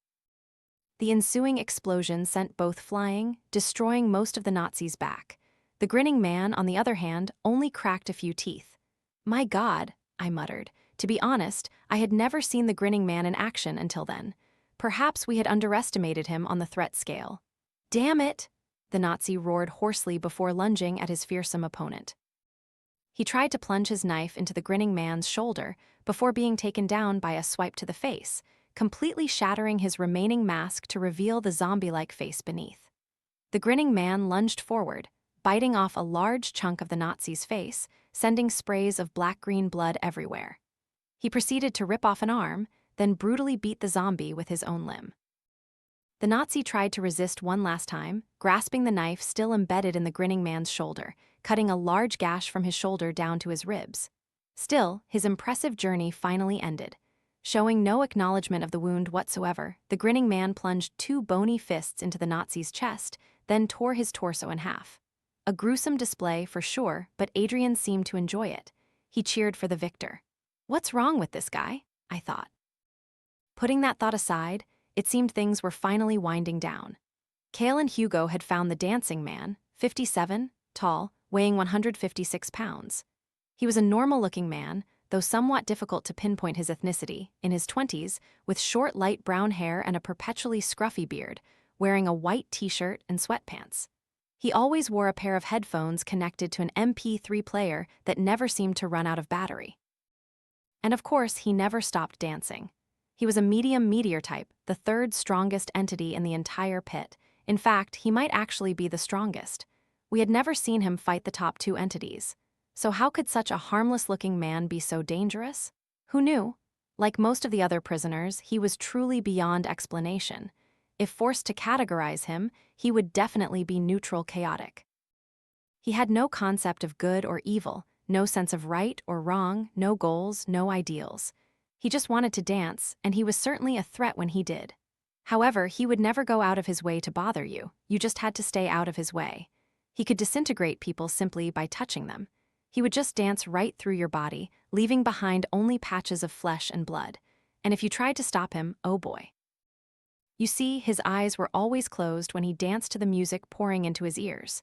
If that music stopped, he would have to open his eyes, and then all hell would break loose. He would go into a frenzy until he got his headphones back, and nothing could take him down in the process nothing. For that reason, it was best to leave him alone, to let him dance as long as he liked. For that reason, his cell was the largest, giving him enough room to do so. Fun fact, he listened to many genres but preferred IDM, specifically trance and dubstep. But now he was out, bad news for everyone, and Cale knew it. "Damn it," he muttered. "We can't deal with him." "Why?" Hugo asked. "Is he strong?" Cale nodded. "More than you think." "All the more reason we need to eliminate him," Hugo said, trying to crawl toward the dancing man. But before he could make the biggest mistake of his life, Cale picked him up and started running in the other direction. "Don't do it." "All right, the big guns are coming out." Adrian's sudden shout almost burst my eardrums. I glanced over to see the screen he was looking at, and then I understood his excitement. Satan Bot had encountered his next opponent, but not one he would easily deal with. Standing opposite him on the uppermost walkway was Wu, also known as the Mechanical Calamity, 69, tall, weighing 375 pounds. He was a medium meteor type. He was truly a special case. You see, he was originally confined in a Chinese pit called the Water Well. However, as a political favor, a complex exchange, the United States allowed the PRC to transfer Wu here. This happened not long after he killed over 400 guards and almost completely escaped. They really didn't want to deal with him anymore. He was also interesting in that he wasn't born with any supernatural abilities or superhuman strength. His danger stemmed from his genius, but abnormal intellect and his obsession with the concept of transhumanism and becoming the change to push humanity into a new technological age. His initial ideals, aimed at progress, might have been considered noble at some point, but then he transcended the bounds of power and decided to prove how much better humans could be when fully integrated with technology. And how did he decide to do this? By trying to kill everyone. He derived his power from his armor, which he seemed to have partially integrated with his body. It was made of an unidentified black metal that to date had proven indestructible. With it, he had an arsenal of devastating weaponry at his disposal: machine guns, shotguns, explosives, knives, everything. Both eyes on his helmet could also fire laser guns, but his most powerful weapon was what he called the aberrant blade. That weapon was where science ended and the bizarre began. About 5 feet long and glowing a deep amber, this blade was a mystery. I don't know how he made it or what he did to acquire it, but it was certainly not the result of any engineering. Every time he swung the blade, a sharp, piercing scream could be heard from everywhere, and then from the tip of the blade, a snake-like entity would emerge, utterly destroying everything around it with fire, fangs, and claws. You could only see it for about a second, and most guards thought it didn't exist, but it did, and it haunted them. "They're going to destroy this place," Santa said. Adrian pulled an old bag of peanuts from his back pocket, stuffing his mouth. "You're right," he yelled, spitting crumbs everywhere. Wu attacked first, unleashing a storm of bullets from the chain gun protruding from his chest. Satan Bot dodged every shot, closing the distance between them. Both movements were incredibly difficult to follow. Of course, as he got closer, he tried to strike Wu with his tail, but it was blocked by a large shield that suddenly appeared from Wu's forearm. Wu tried to sever the tail with a large axe, but Satan Bot narrowly dodged the blow at the last second. I suddenly understood why he was so dangerous.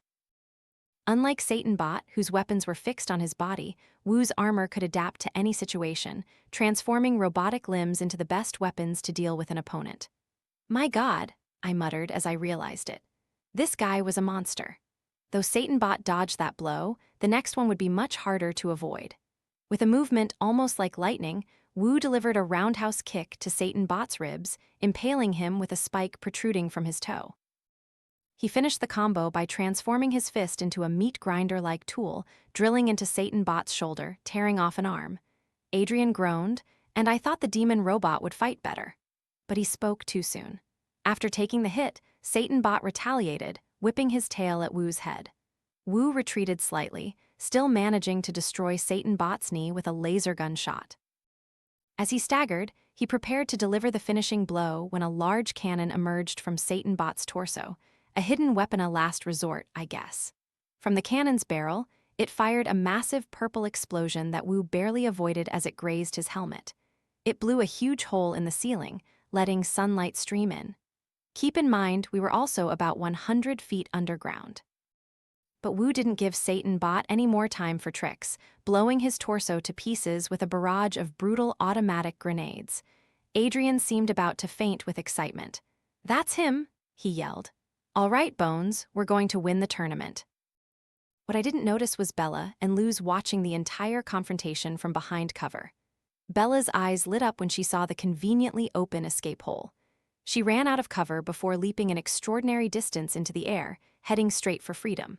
But then, from somewhere, a large armored hand grabbed her neck from the ground. A giant in modern mechanized armor, unfamiliar to me, jumped down, landing heavily on the walkway. He then calmly squeezed Bella's neck as he surveyed the scene. What a mess, his booming voice echoed through the monitors. It's time to administer justice. If Adrian was excited before, now he was out of control. They're here, they're finally here, the semifinals are about to begin. Who arrived? I asked, partly knowing the answer. The Alpha Boys and Girls, the Apex Predators, he replied. The Void Nova Hammer Task Force. Most of the guards I knew longed to see them in action. I was different. Well, they were here and those guards had died too soon to witness it.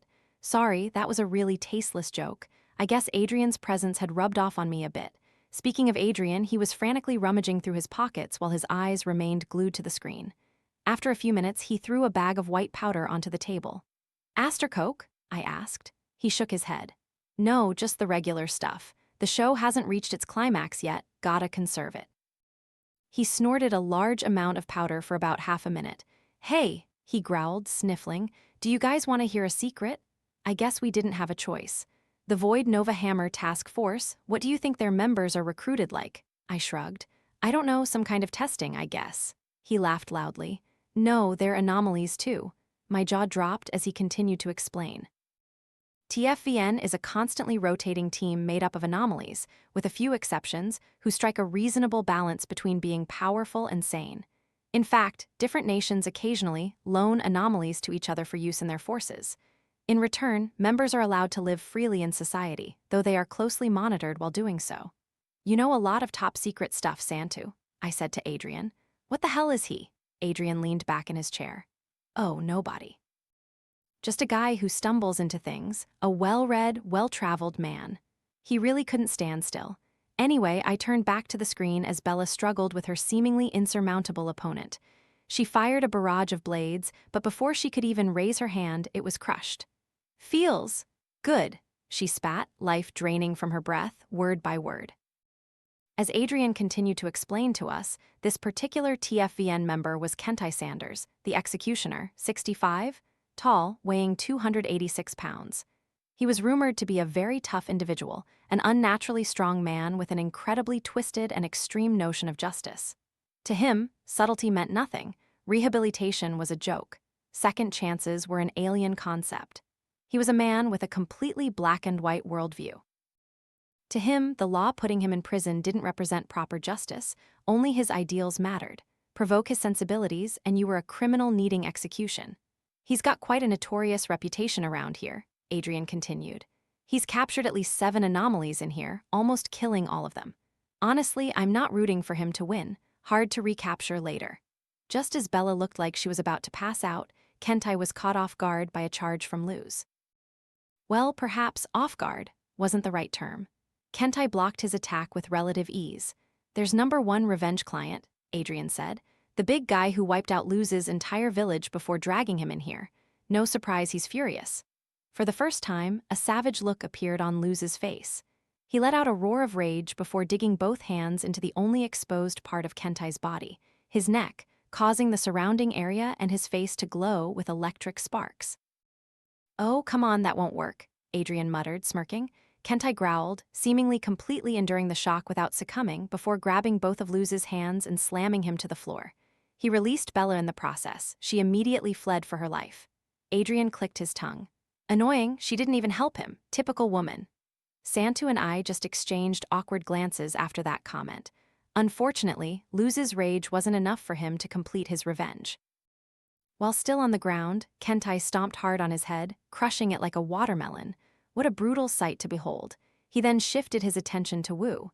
You've been watching the whole confrontation, Adrian finally said. The strong ones are about to clash. For a moment, Wu and Kentai seemed to mutually acknowledge each other's strength, hesitating briefly, and then in a flash, they both charged at each other. Both opening blows were kicks, catching each other's legs midair, causing the walkway beneath to crack under their combined pressure. Besides possessing overwhelming strength, they were both skilled fighters, a fearsome combination. But Wu had another, more dangerous aspect: weapons. Wu lowered his leg, choosing to blast Kentai with a shotgun blast powerful enough to send him flying backward, damaging the chest plate of his armor. And he didn't give Kentai a second to breathe. Wu lunged immediately after, grabbing Kentai's helmet and slamming it into his knee, completely shattering it. He tried to decapitate Kentai on the spot with a saw, but Kentai managed to catch the saw blade before it descended. Kentai looked up at Wu, his black eyes twisted with rage. He broke the saw blade in half before delivering a powerful punch to Wu's abdomen, cracking a section of his armor and sending Wu crashing into the railing. He can crack that damn thing, I thought, amazed by the fact. That meant at least Kentai's punch had more stopping power than a large grenade. Oh, he's getting serious now, Adrian chuckled. You know what they call his fighting technique? What? The crushing blow. He twists his knuckle at the last second, pulverizing flesh with his strength. It's like drilling through wet toilet paper, but that's only for normal people. It's not effective against guys like Wu. The armor covering Kentai's knuckles shattered after the impact. He winced in pain as he raised his hand, preparing to deliver another punch. You are an obstacle to justice, he said through gritted teeth. Prepare to be executed. But before the two could clash again, 5 other figures leaped down from the hole Satan bot had created, landing consecutively around Kentai. Looks like the whole gang's here, Adrian said. He then began to give us descriptions of the other TFVN members. First was Ken Ryo, the runaway, 511, tall, weighing 165 pounds. A Korean-American from Brooklyn, not a bad guy, he just did whatever he wanted. The problem was, many of those things were illegal. He was casually chewing tobacco as he leaned against the railing. His abilities were quite interesting. Even Adrian found them hard to explain. Physically, Ken was normal.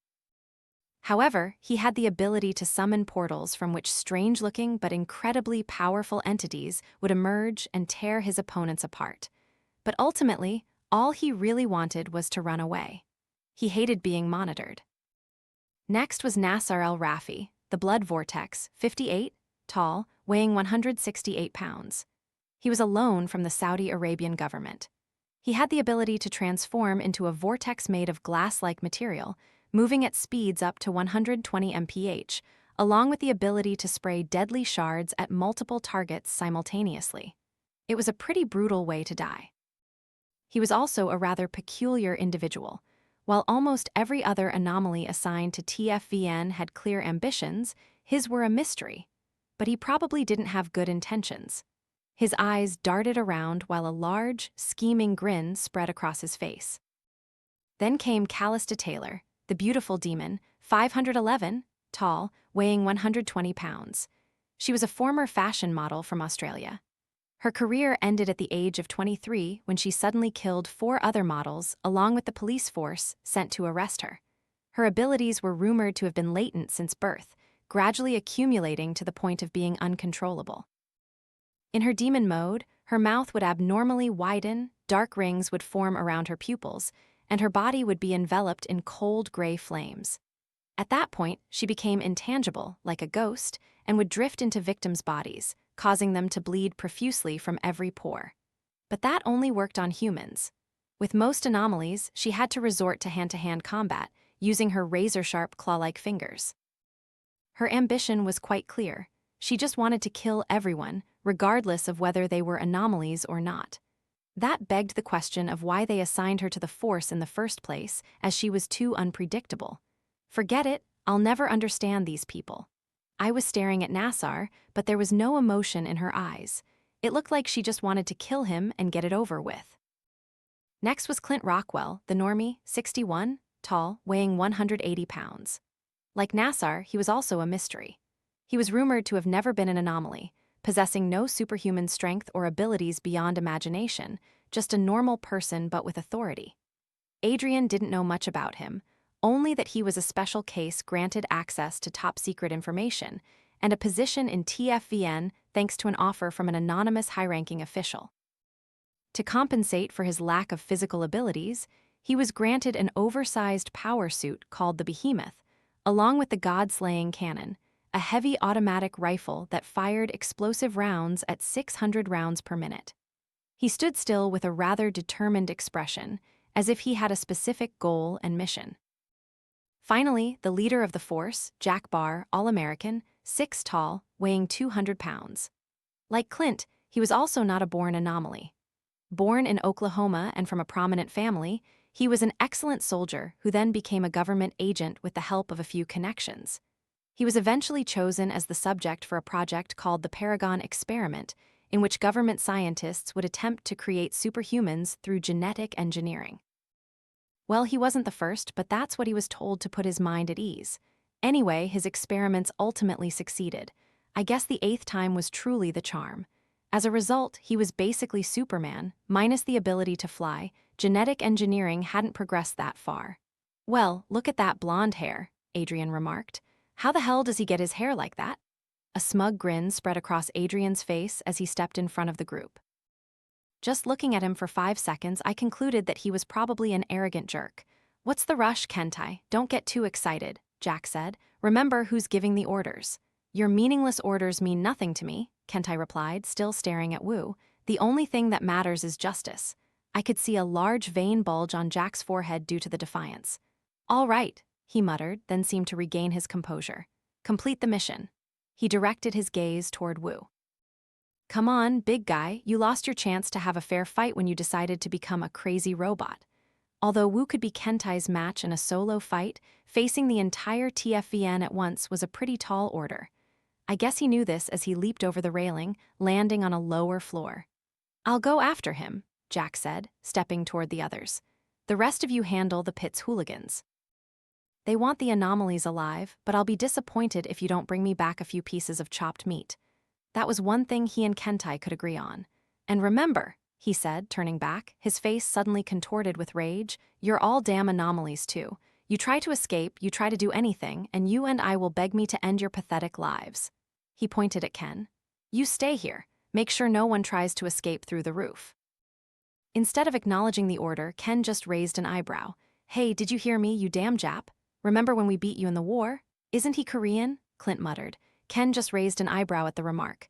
I don't even know how to respond to that. Anyway, just listen to me, okay? Jack yelled. Ken smirked and made a defensive gesture. Okay, boss. The vein on Jack's forehead became even more prominent. It was starting to look pretty disgusting. All right, let's go. After finishing his motivational speech, he jumped down, presumably chasing Wu. Except for Ken, the rest of TFVN followed suit, scattering throughout the pit in search of the remaining Anomalies. The strongest ones were finally converging on a bloody path. However dark, strange, and horrific it was, I couldn't deny that I felt at least a little excited to see what was about to unfold. My God, I can't keep my eyes off it, Adrian said, his eyes gleaming at the prospect of impending carnage. My gaze drifted toward the dancing man, who was gleefully performing shuffle steps in the second-floor corridor. Before long, he encountered Nassar, who grinned maniacally. Without hesitation, he stepped forward, heading straight for the dancing man. Well, I guess he's done for, I said. I had never heard of anyone being able to inflict any harm on the dancing man. The only thing we could do was contain him, and I doubted the situation would be any different here. I'm not so sure, Adrian replied. This guy's an unpredictable variable. I think he's just testing the waters. Before I knew it, Nassar had approached dangerously close. I held my breath, waiting. No way, I thought, and I was right. Nassar tried to attack the dancing man but was immediately defeated. I could barely comprehend what had just happened. 1 second he was preparing to throw a cross punch, the next he was impaled against a concrete wall, missing an arm and with a gaping hole in his chest. Damn it, he exclaimed. He looked toward the dancing man, still uncomprehending but smiling. Damn it, you're strong? What the hell happened to him? I wondered aloud. Nothing at all, Adrian replied. I think I've found a kindred spirit. Nassar pulled himself out of the hole he had created, showing no signs of pain whatsoever. Suddenly, a storm of glass surrounded the wound on his chest and his missing arm, restoring them to normal in mere seconds. He stretched, looking playfully at the dancing man before walking away. What the hell, I thought. I glanced at Santu, wanting to see his reaction, but he was stiff, his eyes fixed on a specific screen. I followed his gaze and realized that for some reason he was focused on the kid, who was still sitting in his cell. Look! My thoughts were interrupted by Adrian's shout. She's found her prey? I looked at the screen he was pointing to, seeing Kale and Hugo being sliced repeatedly by Callista. "Who is she?" Kale yelled, receiving a barrage of gruesome slashes to his chest. "The embodiment of evil," Hugo replied. Despite his severe injuries, he could still move. "Look into her eyes, she's possessed by a demon." Callista thrust her hand forward, piercing Kale's abdomen. He slashed her arm before pushing her away. "Damn it," he sighed. "Tiring work." "Can you deal with her?" Hugo asked. Kale shook his head wearily. "Probably not." "If so," Hugo said, getting up, "it seems I will have to completely unleash myself." "What are you talking about? Last time I only unleashed myself halfway." "You almost died last time too. Are you sure you'll survive this time?" "I don't intend to survive," Kale sneered. "Sorry, but I won't let you do that." Hugo's eyes began to glow the familiar red. "I have been given a holy mission. I will do anything." He looked at Callista, who was rapidly approaching. "Anything to destroy evil." His scars glowed like hellfire, brighter than ever, preparing to face the approaching enemy. But before they could clash, Kale stepped in between, enduring a barrage of slashes before kicking her back. "Arg," Kale groaned. "Damn it, that hurts." "What are you doing?" Hugo asked, confused. "I told you, this is God's mission, whatever." "I don't know, you're a madman, but for some reason, I don't want you to die." Kale gave a bloody smile. "It feels like we've been through a lot together, you know?" For a moment, Hugo seemed unsure what to say, but then Callista got up. "I understand," Hugo said, "but what are we going to do with her?" Kale looked down, sighing. "Damn it, that's the real question, isn't it?" Kale gritted his teeth as Callista started lunging at them again. "Looks like luck is on their side today," Adrian said. "I realized what he meant when I saw one of Callista's hands bitten off by the grinning man, who had just stepped in from the adjacent hallway." "Damn it," Kale said, looking at the two who were suddenly busy with each other. "Looks like God is watching over us." He grinned at Hugo, who just nodded in response as the two quickly fled the scene. Callista and the grinning man began slaughtering each other. Using her remaining hand, she delivered 2 swift slashes, tearing open his chest and forehead. In response, the grinning man bit off a large chunk of her shoulder. This went on for several minutes until only about half of Callista's body and about 90% of the grinning man's skin were torn off, staining the area red. But even demonic superhumans have their limits. Both began to slow down. Callista twisted her bloody, knife-like fingers, plunging them into the grinning man's mouth and through his throat. While still embedded, she yanked her arm up, tearing off his head. But at the same time, the grinning man swung his hand at her head, twisting her neck, killing her. Both fell simultaneously, like warriors who had fought to their last breath. This was the most brutal fight I had seen so far, though there had certainly been many equally fierce ones. I decided to check back on the confined ones. Titan was still in his cell. The Calamity's light was still green. The kid was also not out yet, but then there was the warden. Clint had entered his cell, wearing his colossal armor with all the destruction it brought. Wearing this armor made them roughly equal in size. However, he was just a normal man confronting a powerful monster in unfair match, unless he had a few tricks up his sleeve. Otherwise, things would quickly get very messy. "Hey," he said, grinning at the warden through his visor. "You've been chasing me all this time, thinking I should come to you instead of waiting." "Sounds like they had some unfinished business," Adrian said. That was probably true. Still staring at the blood-soaked floor, the warden just sighed deeply. When the warden finally looked up, there was only indescribable anger in his deep-set eyes. "Your death will not be swift." His voice was deeper than the Mariana Trench. Before Clint could defend himself, he was hit by a surprise attack, so powerful it was irresistible. The warden moved so fast he was almost a blur. Clint was thrown backward, denting a metal wall. The warden lunged again, tearing off chunks of his armor with his bare hands, then punched Clint's visor, shattering it and cutting his face with glass shards. However, Clint managed to push the warden away before the finishing blow to his skull, which would have probably been beyond fatal. "Damn it," he exclaimed, trying to draw the oversized sword at his hip, but he wasn't fast enough. The warden grabbed the blade before Clint could swing, crushing it into fine dust with a single grip. The warden then grabbed the armor's arm, slamming Clint to the ground, causing him to spit up blood. "Damn it," Adrian whispered. "Even I can't watch this." The warden continued to pummel Clint relentlessly, who could barely protect his face with the wrist guards of his armor, but even those guards were wearing down quite quickly. Just as there was about an inch of armor protecting his arm, Clint angled his elbow toward the warden's neck, firing a small grenade, causing the powerful anomaly to recoil slightly. The warden stepped back, touching the small wound the explosion had left beneath his chin. In response, Clint tried to get up. His armor looked as if it had been hit by a dozen freight trains, his face was covered in blood and cuts, and a blood vessel in his right eye had burst. Still, he gave the warden a bloody grin. "All right, maybe I deserved that, but the comeback starts now." He opened a compartment on his armor's chest, taking out something that looked like a small white crystal. "Remember this?" he asked before using it to cut into an exposed part of the warden's wrist.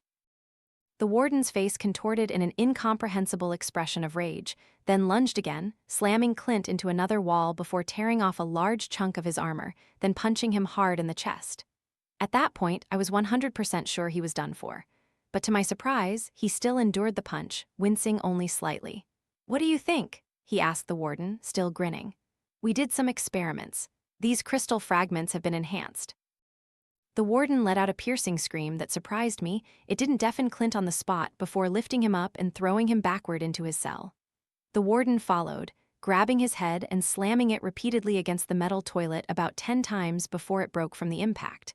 As a result, one side of Clint's face began to look like a bloody mess, yet I was surprised it hadn't been crushed. Magic crystal, huh? I wondered. He also seemed to have regained some vitality, dodging another blow from the warden and crawling backward. By now, the colossal armor was almost completely reduced to scrap metal. Clint lunged for the god-slaying cannon, which had been knocked loose in the skirmish. He picked it up and started firing at the warden. However, the warden dodged almost all the shots, leaving large clouds of smoke and dust behind as the devastating bullets turned the place into rubble. "Damn it, you're a tough customer," Clint groaned as he flipped a switch on the weapon. "Then take this." The barrel suddenly enlarged, making it look like a real cannon. As he pulled the trigger, the screen momentarily darkened before a deep red glow enveloped the area, and strange, high-pitched sounds invaded my senses. I continued to watch, observing as the recoil from the strange shot pushed Clint's back against the wall as it completely annihilated the entire other side of the room. The weapon itself was also destroyed in the process. It seemed the god-slaying cannon had been upgraded because I certainly never knew it could do that. After the smoke cleared, everything was silent for a few minutes. Clint grinned, letting out a sigh of relief, and then his face fell a few seconds later as the rubble began to move. The warden burst out, about half his body now charred, also wearing a maniacal grin. This was the first time I had seen this guy express such clear emotion, and I could live without seeing it. "You've taken everything from me," the warden said, walking menacingly toward the almost broken Clint. "But I must admit it's been a truly enjoyable time, you bastard." "Damn it," Clint groaned, reaching into his pants pocket. He pulled out 2 syringes containing black and blue liquid. "Come on, painkillers, don't fail me now," he muttered before injecting the blue substance. Just as he was about to inject the black substance, the warden grabbed his hand, crushing it along with the syringe. "More tricks," the warden sneered, his eyes demonically insane. "I guess that's what the weak need."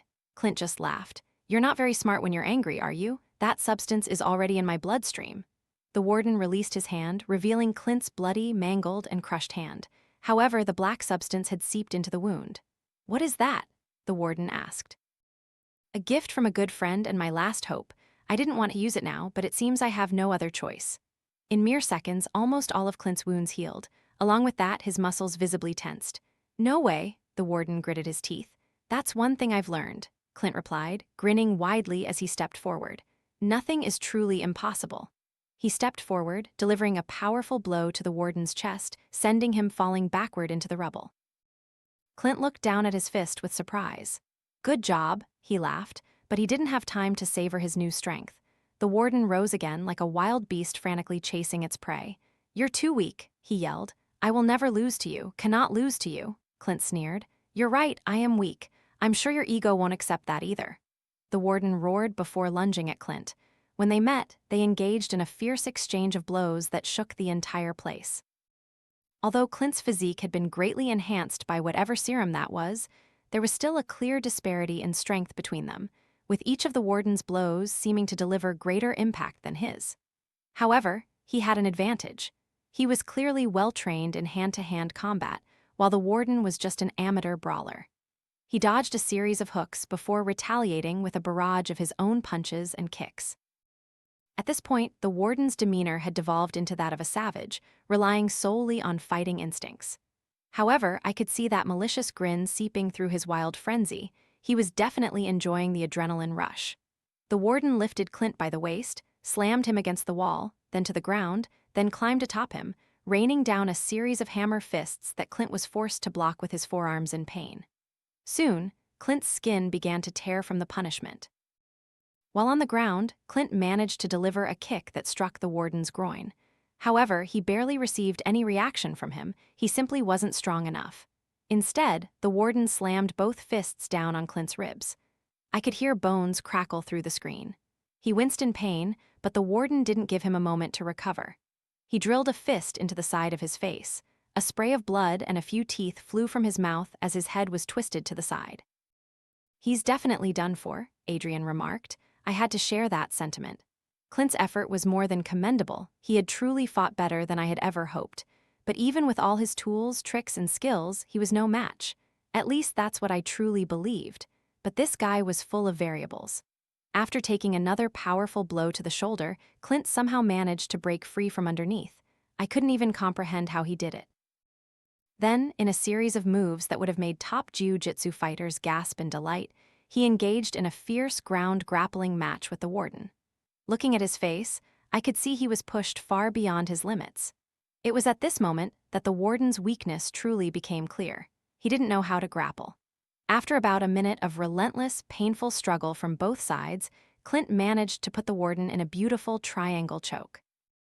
As the warden struggled to escape, Clint's face was filled with determination.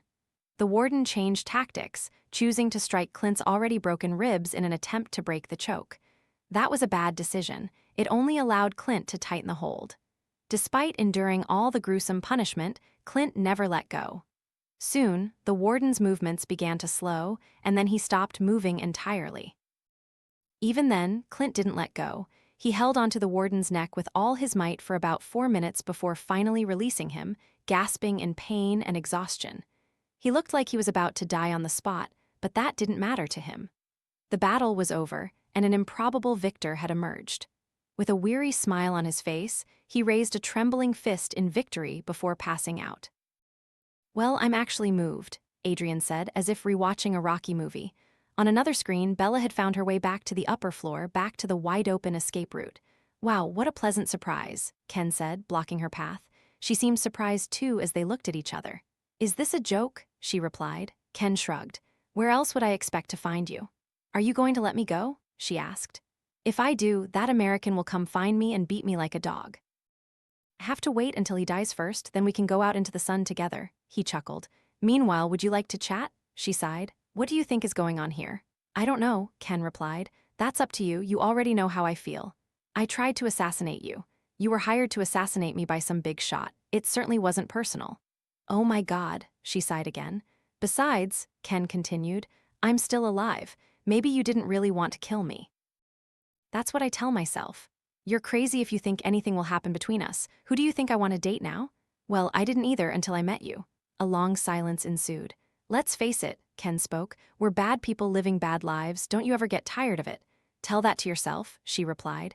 "You know what kind of people I kill." "I'm not talking about that. You want to escape, right? You don't belong here, neither do many others." "What are you trying to say?" "I'm sure you know the kid." "Yeah, so what?" Ken sighed. "Look, forget about dating, but don't you ever want to do something good for once? Do something for someone else instead of just for yourself?" Bella just rolled her eyes in response. "Sorry, that probably came out wrong." She stepped forward, brushing past him. "I'm leaving. If you want to try and stop me, go ahead. I'll give you another beating." There was a pause before Ken shook his head. "You know I won't do that." "Good." She started walking away.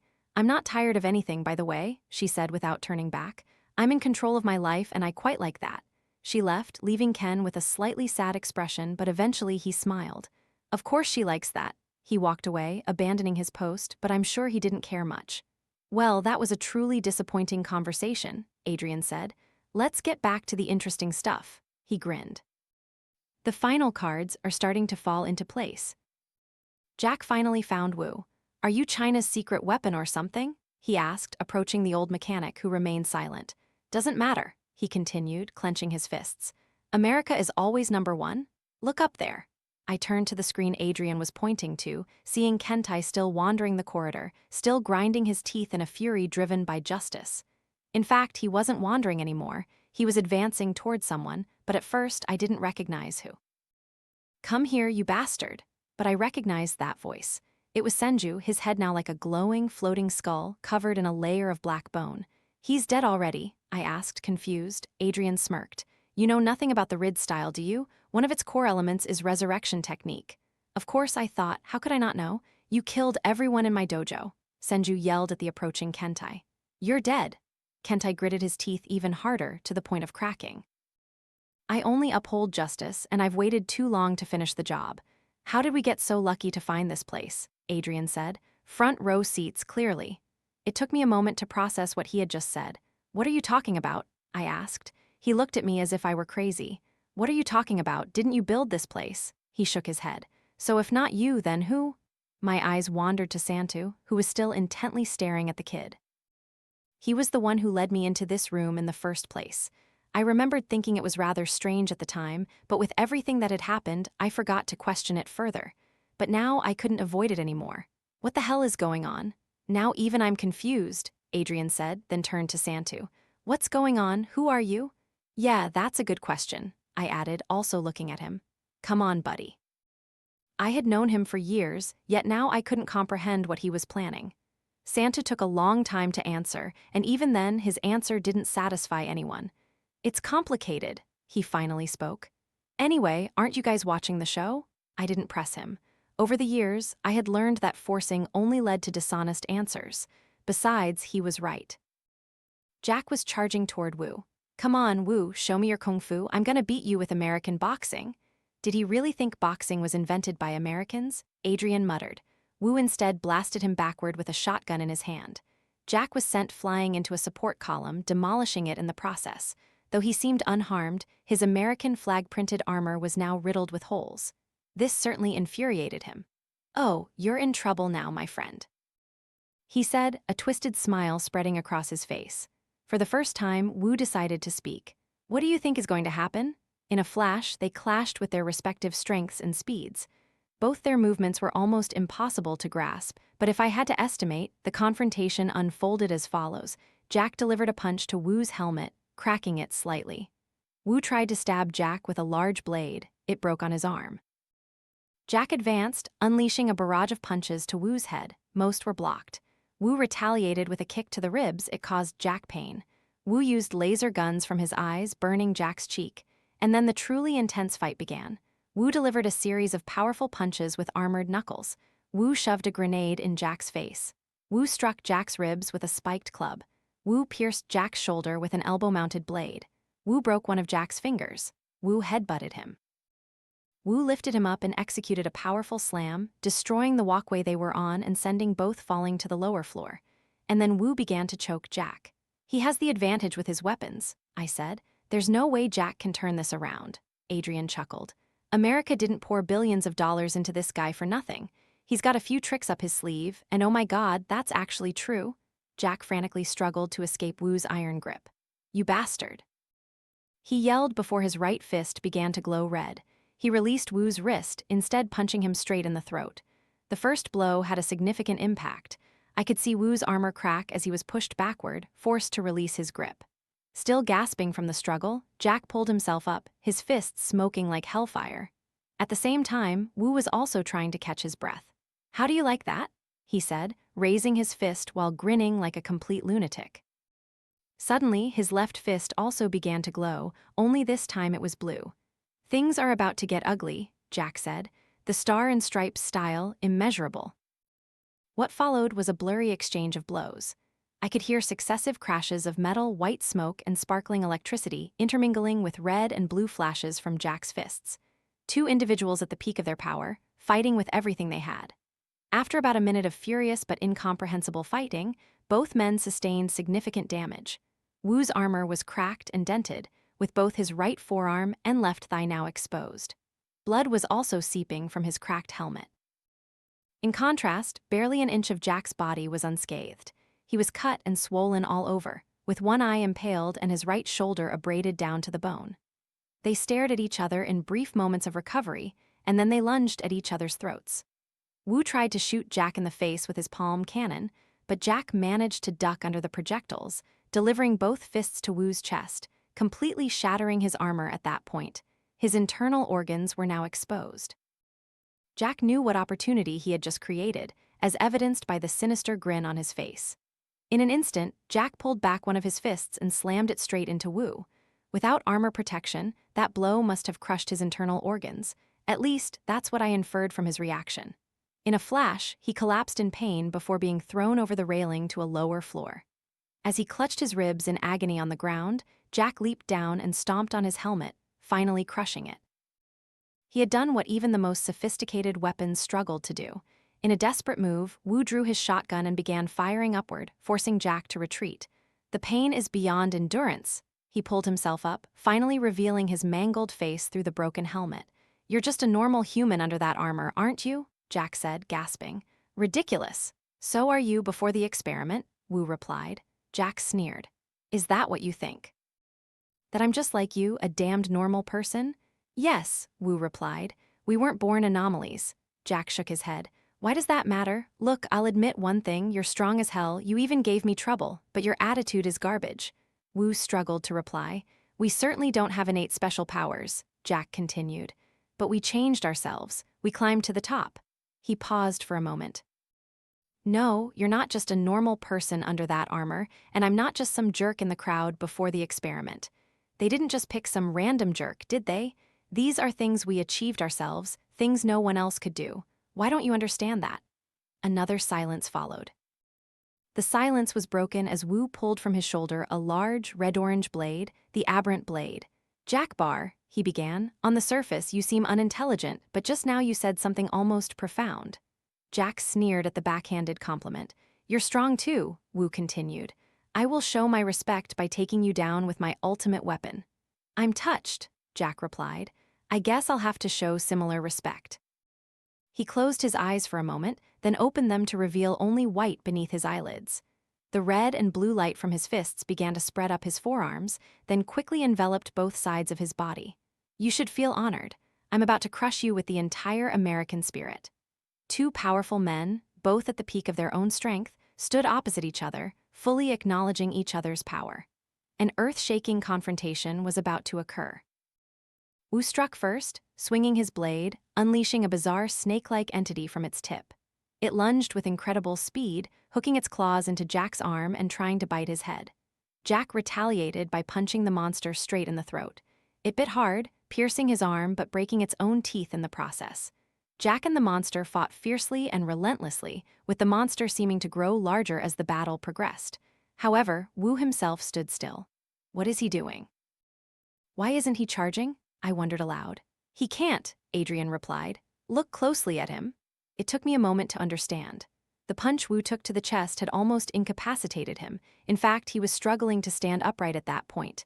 He was relying on the aberrant monster to solve the problem. After a few minutes, the monster had grown to an enormous size, resembling a colossal demonic dragon. It bit Jack's arm again, this time tearing it clean off. Jack hissed in pain, headbutting one of the dragon's eyes in retaliation. It roared in agony as it reeled backward, completely destroying everything around it. It even destroyed a few cameras. Jack seized the opportunity, pulling the deranged monster back, leaping onto its head, and smashing it to bits. Although half its face was crushed, the dragon still managed to throw him against the wall, then immediately slammed its remaining head into his chest. A wave of blood gushed from Jack's mouth before his lips curved into an unending, maniacal grin. He punched the monster's other eye before climbing on top and turning the remaining head into a bloody mess with his last remaining fist. Just like that, the battle was over.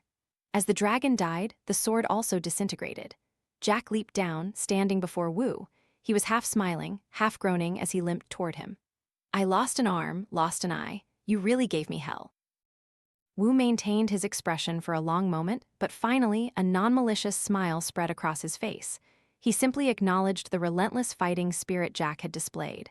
Well, it seems my fate is sealed, he said. Jack returned the smile, gasping through clenched teeth. I must say, you're not a coward, but ultimately, America always wins. He finished off Wu with a swift blow to the head.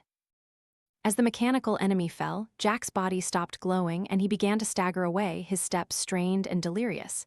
He didn't get far, however. He fell about a foot from Wu. "That was fun," he mumbled, slowly succumbing to darkness. Even in death, his smile never faded. "Damn it," Adrian said. "Both of those guys had to die? All right, let's see if any other crazy bastards can survive." I was so focused that I almost forgot about the other battle still raging. I turned my head to see Kentai easily choking Senju. "I killed your master with only 3 blows, and you're even weaker than him. Your effort is an insult. I'm going to kill you."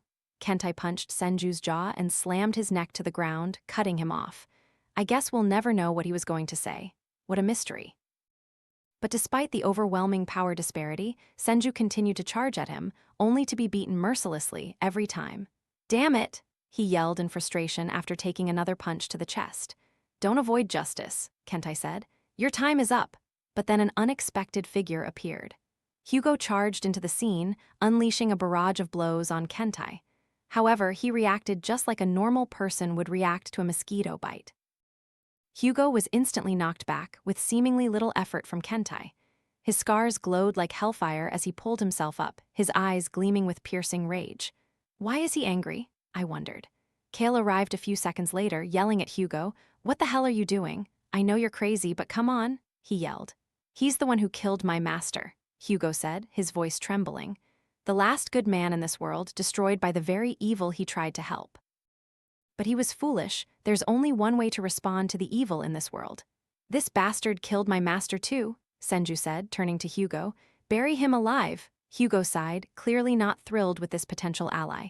"Oh God," Kale said, looking up at Kentai. "This isn't fun anymore." All 3 attacked simultaneously, but it was useless. Kentai endured every blow, then knocked each of them down in a flash.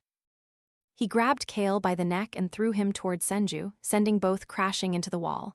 "Damn it," Kale yelled, trying to pull himself up. "Hey, priest, what level of transcendence are you at?" Hugo sighed. "Only halfway, damn it." "Damn it," Kale muttered, looking up at the steadily but menacingly approaching Kentai. "We're done for."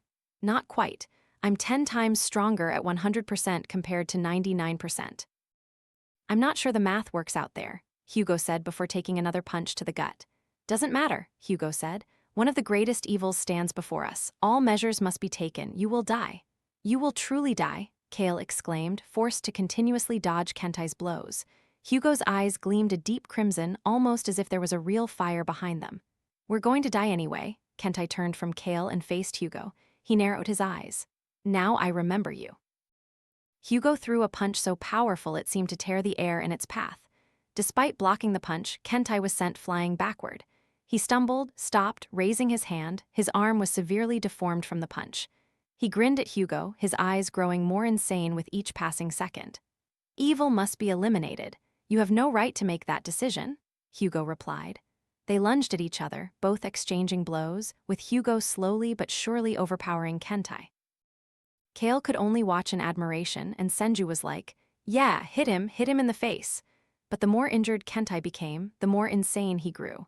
Hugo rained punches on his jaw and temple, sending blood gushing from his head, then ended the combo with a knee to his liver, almost making Kentai collapse on the spot. "Why did you kill him?" Hugo spat at Kentai between blows. He was the last chance for redemption this disgusting world had. By now, Kentai was bruised, bleeding, and severely wounded, kneeling. Hugo stepped in for the kill, or so I thought would be the finishing blow. Kentai managed to block the attack, to the surprise of everyone watching. The veins on his forehead bulged as he looked up at Hugo, his face contorted in an unimaginable expression of frenzied rage. "I killed him because he stood in the way of justice." In an instant, Hugo was sent flying backward, his chest completely caved in. "What?" He gasped, doubling over, trying to suck air into his lungs. "He's stronger, be careful." Kentai lifted him up and slammed him over the railing before he could finish his sentence.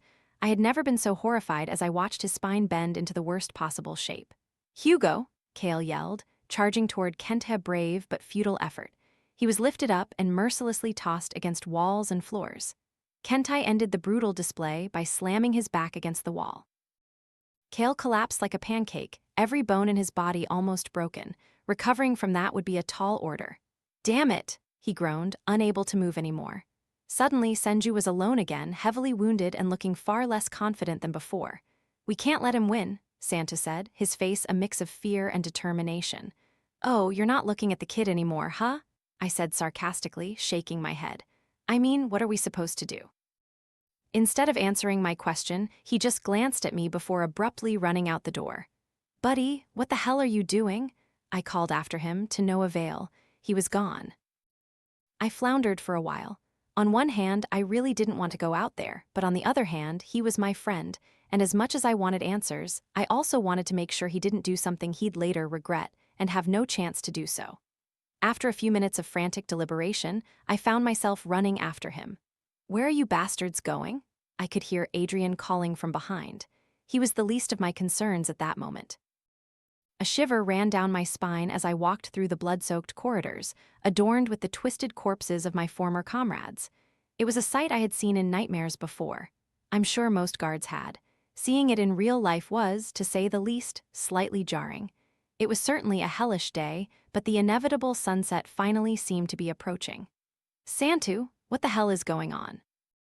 My shout seemed futile as he kept moving straight ahead, stepping over piles of scattered blood, flesh, and guts left behind by the anomalies without so much as a glance back.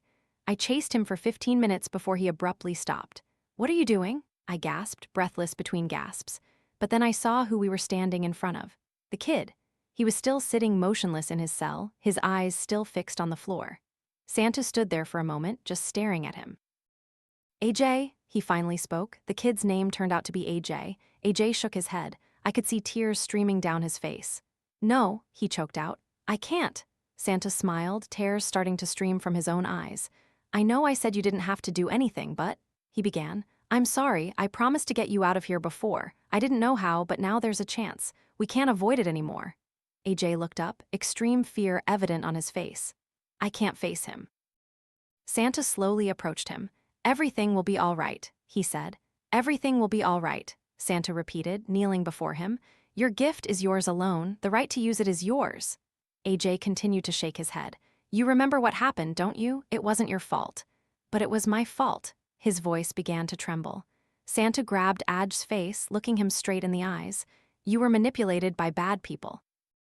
Those same bad people are here with us now, the ones who killed the people you loved and locked you in this place.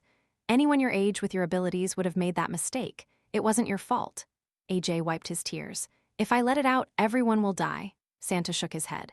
No, you've been practicing, and I've watched you get better every day. Now is the time to be strong. Your father would have wanted this, wouldn't he? He would have wanted you to face it. AJ was still hesitant. I'm sorry, but we have no other choice. Santa's voice grew more serious. The one who killed your family wants to kill you again. I can't stop him. No one can, it's up to you. Still looking down at the floor, AJ suddenly clenched his fists. I don't know if it was my imagination, but I felt the air pressure around us suddenly increase, a powerful, overwhelming aura emanating from around the kid. Or perhaps I had simply seen too much today. Soon enough, AJ stood up. Santa looked both proud and incredibly frightened. He took a deep breath, then turned to me. This is a long story, I'll tell you later, but what's about to happen, he lowered his voice, is very dangerous. You don't have to come with us. Stay behind. After all this is over, we can leave here together. It was a vague warning that didn't reassure me much. I could tell myself that things were about to get dangerous. It was too obvious. I had witnessed it unfold all day long. But now I had to make a decision. Did I really want to rush into the eye of the storm? Did it even matter? The fact was, I had felt the prospect of death hovering over me ever since the first alarm sounded. I didn't have much time to think about it before I knew it. AJ had begun to stride, each step filled with fury. Santu rushed to follow, leaving me standing there with a million thoughts racing through my head. I didn't want to be alone in that place, and I certainly didn't want to stay with Adrian anymore. So I chased after them. The kid was running blindly, so Santa had to guide him to Senju, where he was about to have his final battle with Kentai. I was pretty sure only a bloody spectacle awaited us, and I was right. When we arrived, Kale was still lying there like a pile of flesh and bones against the wall, while Hugo could do nothing but lie still, his life surely hanging by a thread. Along with them, Senju was flattened on the floor. I was pretty sure it was him. It looked like someone had been run over by a steamroller. Kale and Hugo looked completely hopeless, their faces filled with the pain and bitterness of defeat. Did you come to finish us off? Kale asked us, then chuckled. Well, nothing's stopping you then. No, I stammered. Are you guys okay? Stupid question. Great, never better, Kale replied. Where did he go? Santa spoke. The big crazy guy? He disappeared. He craned his neck, pointing toward the other walkway. He wasn't human anymore when he turned my friend over there into a pancake, mumbling something about completing his mission and enacting justice. What a hypocrite. Thanks, Santa muttered, then turned away. AJ also started to show restlessness. Something had definitely changed in his demeanor, something dark. Wait, are you guys going after him? Aren't you guards? What's the point? And the kid, he's not. What the hell is going on? Kale called after us. Well, it's a bit complicated, I replied, but I think everything will be all right. Actually, I'm not very confident. Kale snorted, sneering. Yeah, right, of course. Not that I want you guys to lose to him. He smiled. Go and give him a good beating. I smiled back and nodded. But before you go, do me a favor. Is the priest alive? He hadn't said anything for a while, but I thought I saw him twitch slightly. I looked at Hugo. Though his face had lost all signs of life, he occasionally blinked. Yes, I replied. Kale leaned his head against the wall and nodded. All right, just wanted to know that. That's all he said. After that brief exchange, we ran off again to face the insurmountable wall that was Kentai. While we were looking for him, he was surely looking for us. As we moved, I tried to guess what Santu was thinking. It wasn't overtly expressed in his demeanor, but I knew his resolve at that moment wasn't very strong. With what I knew, I could look at the situation from many angles. Perhaps many angles could make Santa act like someone less moral, but there was a truth lost in context. I knew him, and unless he had been acting all these years, I could only come to one conclusion: for the kid. This was what we had to do. Damn it, I never believed he was inherently evil. My thoughts raced so fast that before I knew it, we were standing right in front of Kentai. His armor was quite heavily damaged, and he was bleeding profusely. Though I suspected most of it was his own blood, except for one arm, he was completely unharmed, meaning taking him down would be an incredibly difficult task.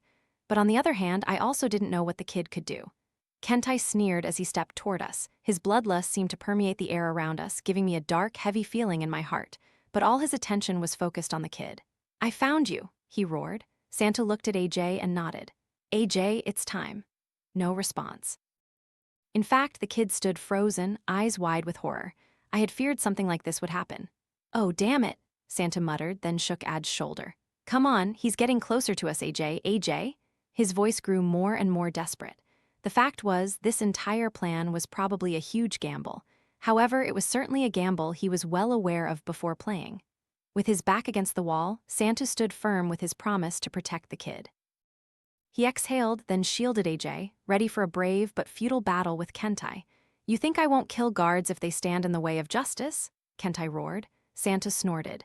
No, I think you'd kill anyone, you big lunatic. A large vein bulged in Kentai's neck as he clenched his fist, ready to deliver a skull-shattering punch. At that moment, I could only stand frozen. I knew I couldn't do anything. However, as Kentai took a step back, preparing for the punch, a demonic black hand wrapped around his calf, pulling him down and dragging him. I looked at the culprit, a grotesque, ape-like nightmare creature with oversized hands. It dragged Kentai across the floor, slamming him through a series of railings and columns in the process. However, the ape creature didn't hold the upper hand for long. Kentai let out an unearthly roar, then chopped off one of the creature's arms and punched a hole through its head. As the creature fell, a portal opened beneath it, pulling it through. From the darkness of an adjacent corridor, Ken emerged. You weren't going to make it easy for me, were you, my friend? He said, grinning. I always knew you were evil, Kentai growled. I just have to kill all of you. He was slowly transforming into a feral, savage monster, driven only by rage. Ken, why are you? Santa began, his voice sounding confused. Ken just shrugged. A promise is a promise, remember. More vague information. What exactly had Santa been doing all these years? Be careful. Santu's warning came just in time. Kentai had stepped forward, delivering a colossal punch to Ken's head. Fortunately for him, he managed to summon a creature to block the blow for him. He rolled out of the way of the attack a few seconds later. Damn it, Ken muttered. This is going to be a pain. He looked up at AJ. Come on, kid, I know you can do it. I can't, he mumbled, cowering, trembling with fear. I'm going to kill us. We're going to die if you don't do anything, I yelled. Are you crazy? My outburst was probably not very helpful, but it was primal fear speaking for me. For a few seconds, I didn't focus on Kentai. He had approached me before I realized it. I felt his iron hand grasp my right forearm. I felt my bones shatter in a flash before being slammed hard against the wall. My vision blurred for a moment before all the pain hit me at once. If I had been useless in the previous battles, now I was completely helpless. I could barely move as my body slid down the wall, crashing to the floor. "Damn it!" I exclaimed, a spray of blood accompanying my words. Now I could only watch. With the kid still terrified, there was truly only one person capable of fighting. Ken opened about 10 portals, forming a circle around him. "Ah!" he winced. The veins on his arms bulged as if they would burst, while blood from his hairline and nose began to flow. "God, I hate doing this." All at once, a swarm of incomprehensible, unimaginable monsters emerged from each portal. From what I could see, there was a black-blue eagle the size of a man that seemed to be made of ice, a gigantic demonic samurai with a flaming sword, a 6-legged creature with razor-sharp blades protruding from every corner of its body, a zombie gunslinger seemingly left over from the Wild West, carrying gigantic revolvers made of grayish, withered flesh, and a demonic human creature with 4 horns, 5 eyes, 6 arms, and a gigantic glowing green eye on its torso, among many others. Ken sighed as he saw the terrifying horde of monsters he had summoned. Why can't I have telekinesis or something? He had assembled an army large enough to make the strongest man's knees tremble, but Kentai was no longer human. He didn't hesitate for a second. He charged in a flash, crushing every creature that approached him, sustaining only a few minor cuts and insignificant blows. That was until he encountered the creature with the eye on its chest. That creature caught Kentai's punch with one of its arms. "Inferior creature," he roared, then delivered a punch with its other arm. It was blocked again. While Kentai had run out of arms, the creature still had 4 more. It delivered a brutal 4-hit combo of punches to Kentai's face and upper chest, sending his head snapping backward, blood gushing from his eyes and nose. However, his head snapped back as quickly as it had turned, slamming hard into the creature's temple and destroying 2 of its eyes. Both were now enraged.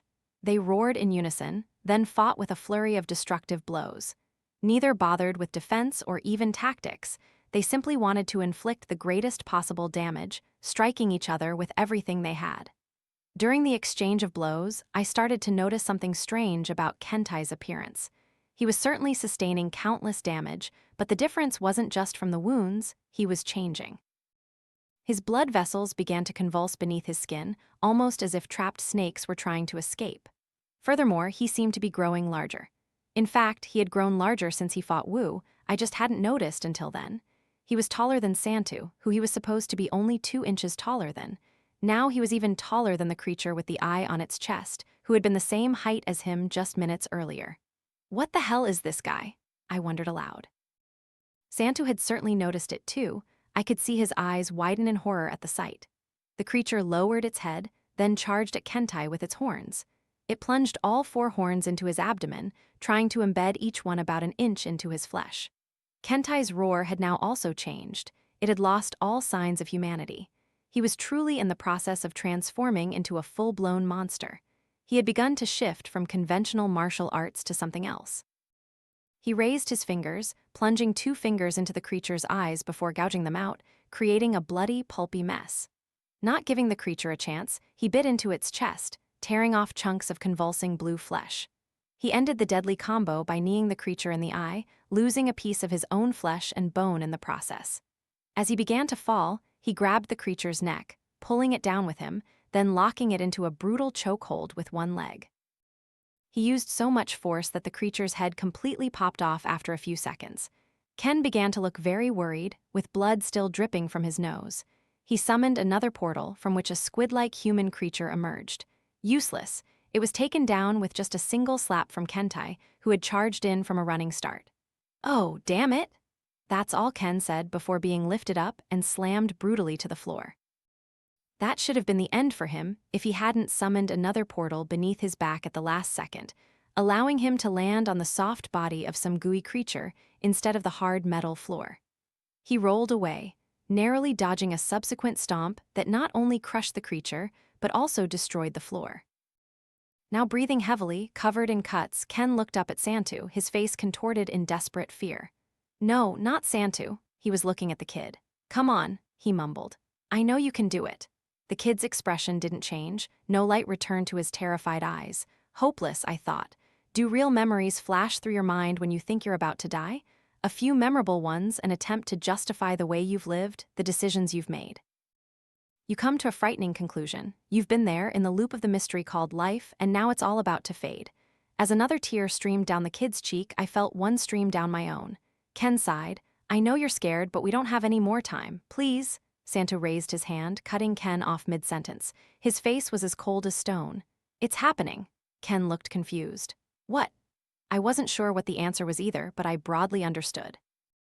Ad's body began to visibly tremble, or something similar, quite slowly at first, but it seemed to intensify fiercely with each passing second.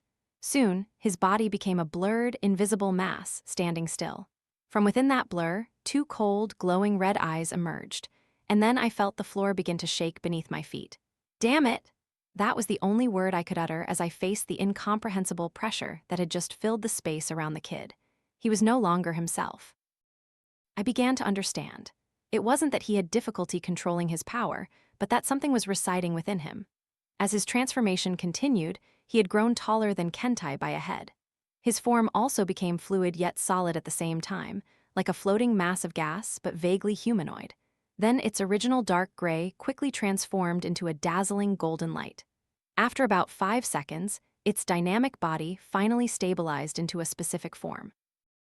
There was only one word I could use to describe it. A tall, lean warrior with thick, flowing hair cascading down its shoulders. It wielded a spear that seemed to be made of pure light, along with a corresponding shield. It wore armor, though minimal, only chest and shoulder plates, along with knee-length shorts. The possible origin of this entity was completely unknown to me. Its mere presence evoked awe, danger, and beauty simultaneously. Surprisingly, Kentai actually smiled upon seeing Ad's transformed state, a bloody grin from ear to ear, completely devoid of humanity. Finally, the demon has revealed itself, he roared before lunging. Ad's warrior form timely blocked all of Kentai's initial attacks before unleashing a brutal barrage of its own. It slashed across Kentai's abdomen, creating a deep gash, then pierced his chest, slamming him through an adjacent metal pillar. However, I didn't dare to celebrate too soon. The situation felt eerily familiar. Kentai encountering an enemy initially stronger than himself, being beaten at first, only to eventually slaughter them, regenerating almost instantly while growing larger and stronger over time. We were dealing with rapid evolution. This was one of the worst powers you could encounter in an opponent. Regardless, it seemed AJ was determined to finish the job early. That was the only option here. It wielded the spear and swung it with incredible speed, slashing Kentai more times than I could count. It was a horrific sight as blood gushed from every corner of his body, staining the metal floor beneath him red. AJ advanced, delivering another thrust, but this time, Kentai managed to deflect the attack and close the distance between them. I will kill you, he yelled. He was wrong. AJ slammed his palm hard into Kentai's neck, causing him to spit out what looked like another gallon of blood. Then AJ used the tip of his spear to strike Kentai's cheek, piercing through to the inside of his mouth. Damn it, I muttered at the gruesome sight. Of course, Santa didn't seem too surprised. He had seen this before. But ultimately, the only important thing was to eliminate Kentai. At that moment, AJ clenched the spear and pulled down, creating a large gash from Kentai's cheek down to his jaw, tearing his gums and breaking his teeth in the process. But even that wasn't enough. Kentai roared like a maniac and grabbed Ad's neck, tearing off a chunk of flesh. AJ staggered but was still able to plunge the spear straight into Kentai's chest again. Still not enough. Kentai swung his hand, attacking Ad's head, twisting it. At that point, I was sure he was dead, but Santu didn't seem too worried. Another blinding flash of light erupted from Ad's body before he seemed to transform again into a completely new form. This time, he was like an archer on the back of armored horse, surrounded by a golden aura. I remembered something. Each anomaly had an official description assigned to it for storage purposes. Most were several paragraphs long, except for Ad's. His description was brief and vague, containing only a short phrase, warrior spirit. Before, I didn't know what to think of it, but now I was starting to understand. AJ fired a barrage of arrows at Kentai, embedding about 6 deep into him. However, that form was also quickly annihilated as Kentai pulled him from the horse and stomped his head like a watermelon. Another flash of light. This time I closed my eyes. After dying in this form, he began to shift into other forms, embodying different warriors from history. A large, powerful Viking warrior, a relentless Zulu warrior, a ruthless, agile samurai. With each transformation, he inflicted more and more damage on Kentai. But that was the problem. Kentai kept getting stronger after each one, and AJ couldn't finish him off. After 5 transformations, Kentai had grown to almost the size of a house, with veins like steel pipes. He grabbed AJ in his warrior form, lifted him up with one hand, and began to taunt, "I know what evil is. I have seen it, and I will never lose to it." Using one hand, he lifted AJ and slammed him to the ground. Years of destruction and rebirth. Forced evolution existing in the pit, facing death again and again until enlightenment is forced upon you. On the surface, these words might sound like the ramblings of a madman, but to me, they evoked a disturbing realization. Santu also realized it. I could see the horror in his eyes. Throughout human history, humans have done too many cruel things to each other to count, and for what reason? That list never ends. But even in the dark, bloody sea of murder, war, and torture, there was one cruel practice that stood out. Its true origin remained a mystery, both in time and place. Some believed it was developed by the Aztecs, others by the Spartans, Mongols, Ming Dynasty, Roman legions, Nazis. Some even suggested that some modern armies still use this practice. The only thing we knew for sure was that it existed, and it sounded horrific. I'm sure it had many names, but the name given to it by the government was the evolution ritual. In my opinion, that name didn't fully capture its brutality. I'll try to describe it. Imagine an empty, medium-sized concrete room with no windows, illuminated only by a few dim lights above. Fill that room with about 25 to 50 men, specially selected for their extraordinary fighting abilities: gladiators, soldiers, mercenaries, etc. Now seal all exits and inform the subjects that only the last survivor will be allowed to leave. Let them fight to the death. Conduct hundreds, or as many as possible, of these death matches simultaneously. Then divide the winners into smaller groups and repeat the process until only a handful remain from hundreds, even thousands. Next, confine those individuals in a dark, cramped space for 50 days with no food, water, or any kind of stimulation. Those who survive all of this are the theoretical success. The hypothesis is that if an individual's mind and body endure such a brutal series of tortures, they will cross a certain threshold, undergoing a kind of rapid evolution. These are individuals with special latent potential, those who possess something more than ordinary strength and will. In such extreme circumstances, their minds will tap into a source of power beyond human physical and mental limits. I'm glossing over some details, of course, but that's the gist of it. Sounds like pseudoscience to me, but hey, at this point, what else do I know? Santu and I learned about the existence of this ritual after an internal information leak, even more highly classified to us. We also learned that sometime after World War II, a unit of soldiers and intelligence officers discovered the aftermath of one of these rituals in a large, remote, and dilapidated building somewhere on Samar, after the White House received some vague message containing a pair of coordinates. Inside were over 1,100 human skeletons, all scattered throughout the various rooms in the building. The strangest part, there was a set of small cells in the center of the building where 6 emaciated, heavily scarred men were chained to the wall. However, despite certainly being dead, they hadn't even begun to decompose. Well, except for one. One man was still alive. This mysterious figure was dubbed the Unkillable Man. This day, we still don't know what mysterious organization conducted this ritual or who sent the coordinates. And the biggest question, why? I'm getting sidetracked, but we also couldn't identify who this mysterious Unkillable Man was. And although this wasn't a definitive conclusion, we had a clue. Before AJ could say another word, Kentai killed him again. By this point, I could move a little, which allowed me to hobble over to Ken and Santu, who were now clearly showing worry. "Santu," I said. "How many more transformations can the kid go through?" He just shook his head, looking as if he knew the answer but didn't want to say it. I looked over at AJ, who was now a Centurion Knight, trying his best to take down Kentai.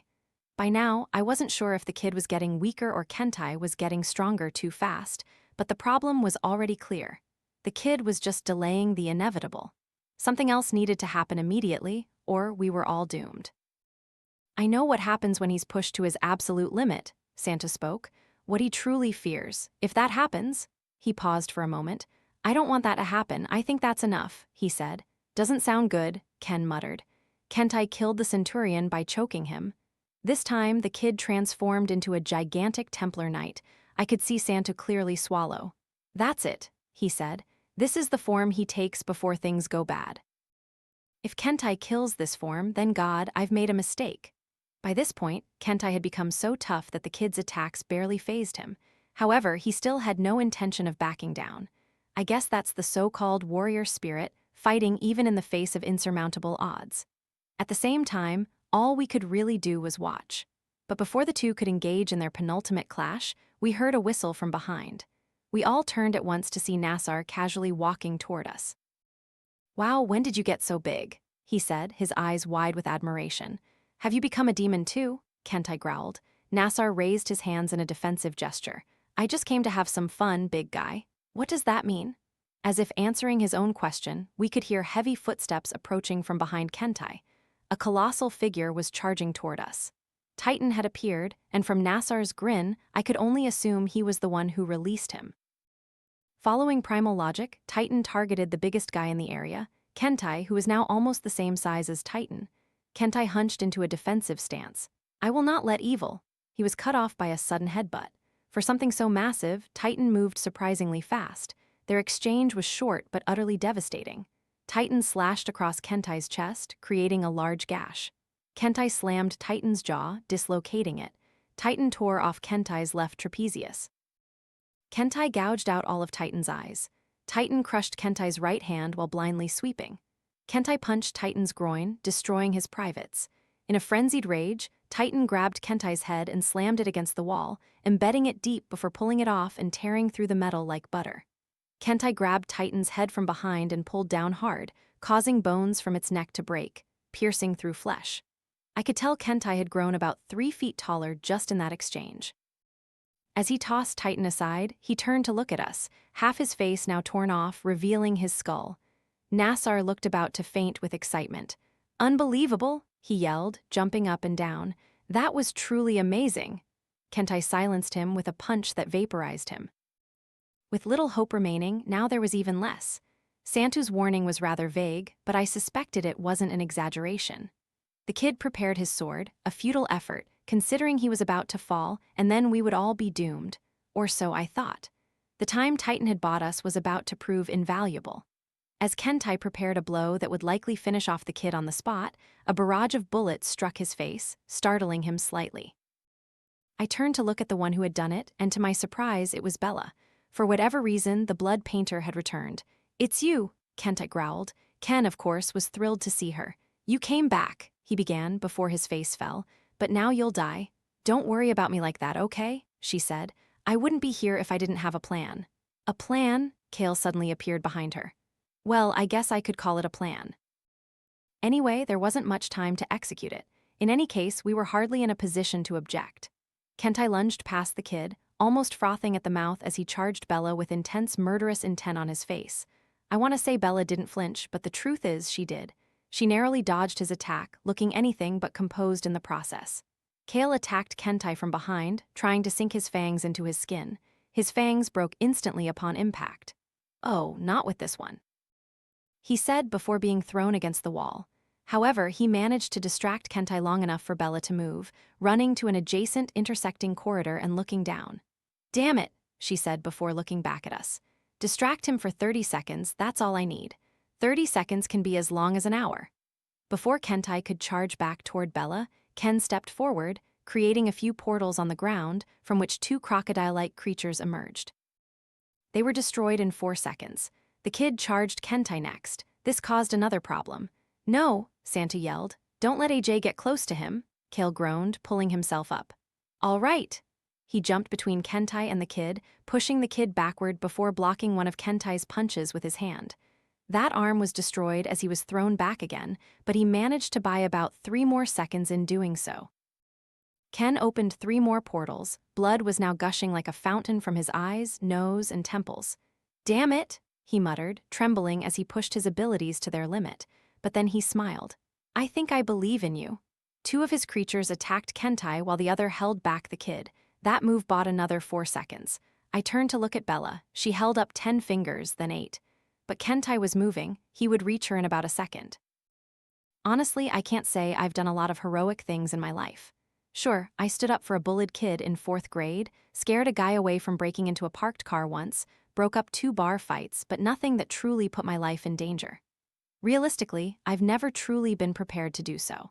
I'm sure that's a sentiment most people share, and it begs the question, if you know that your inaction will lead to death anyway, does it truly count as heroic in the end?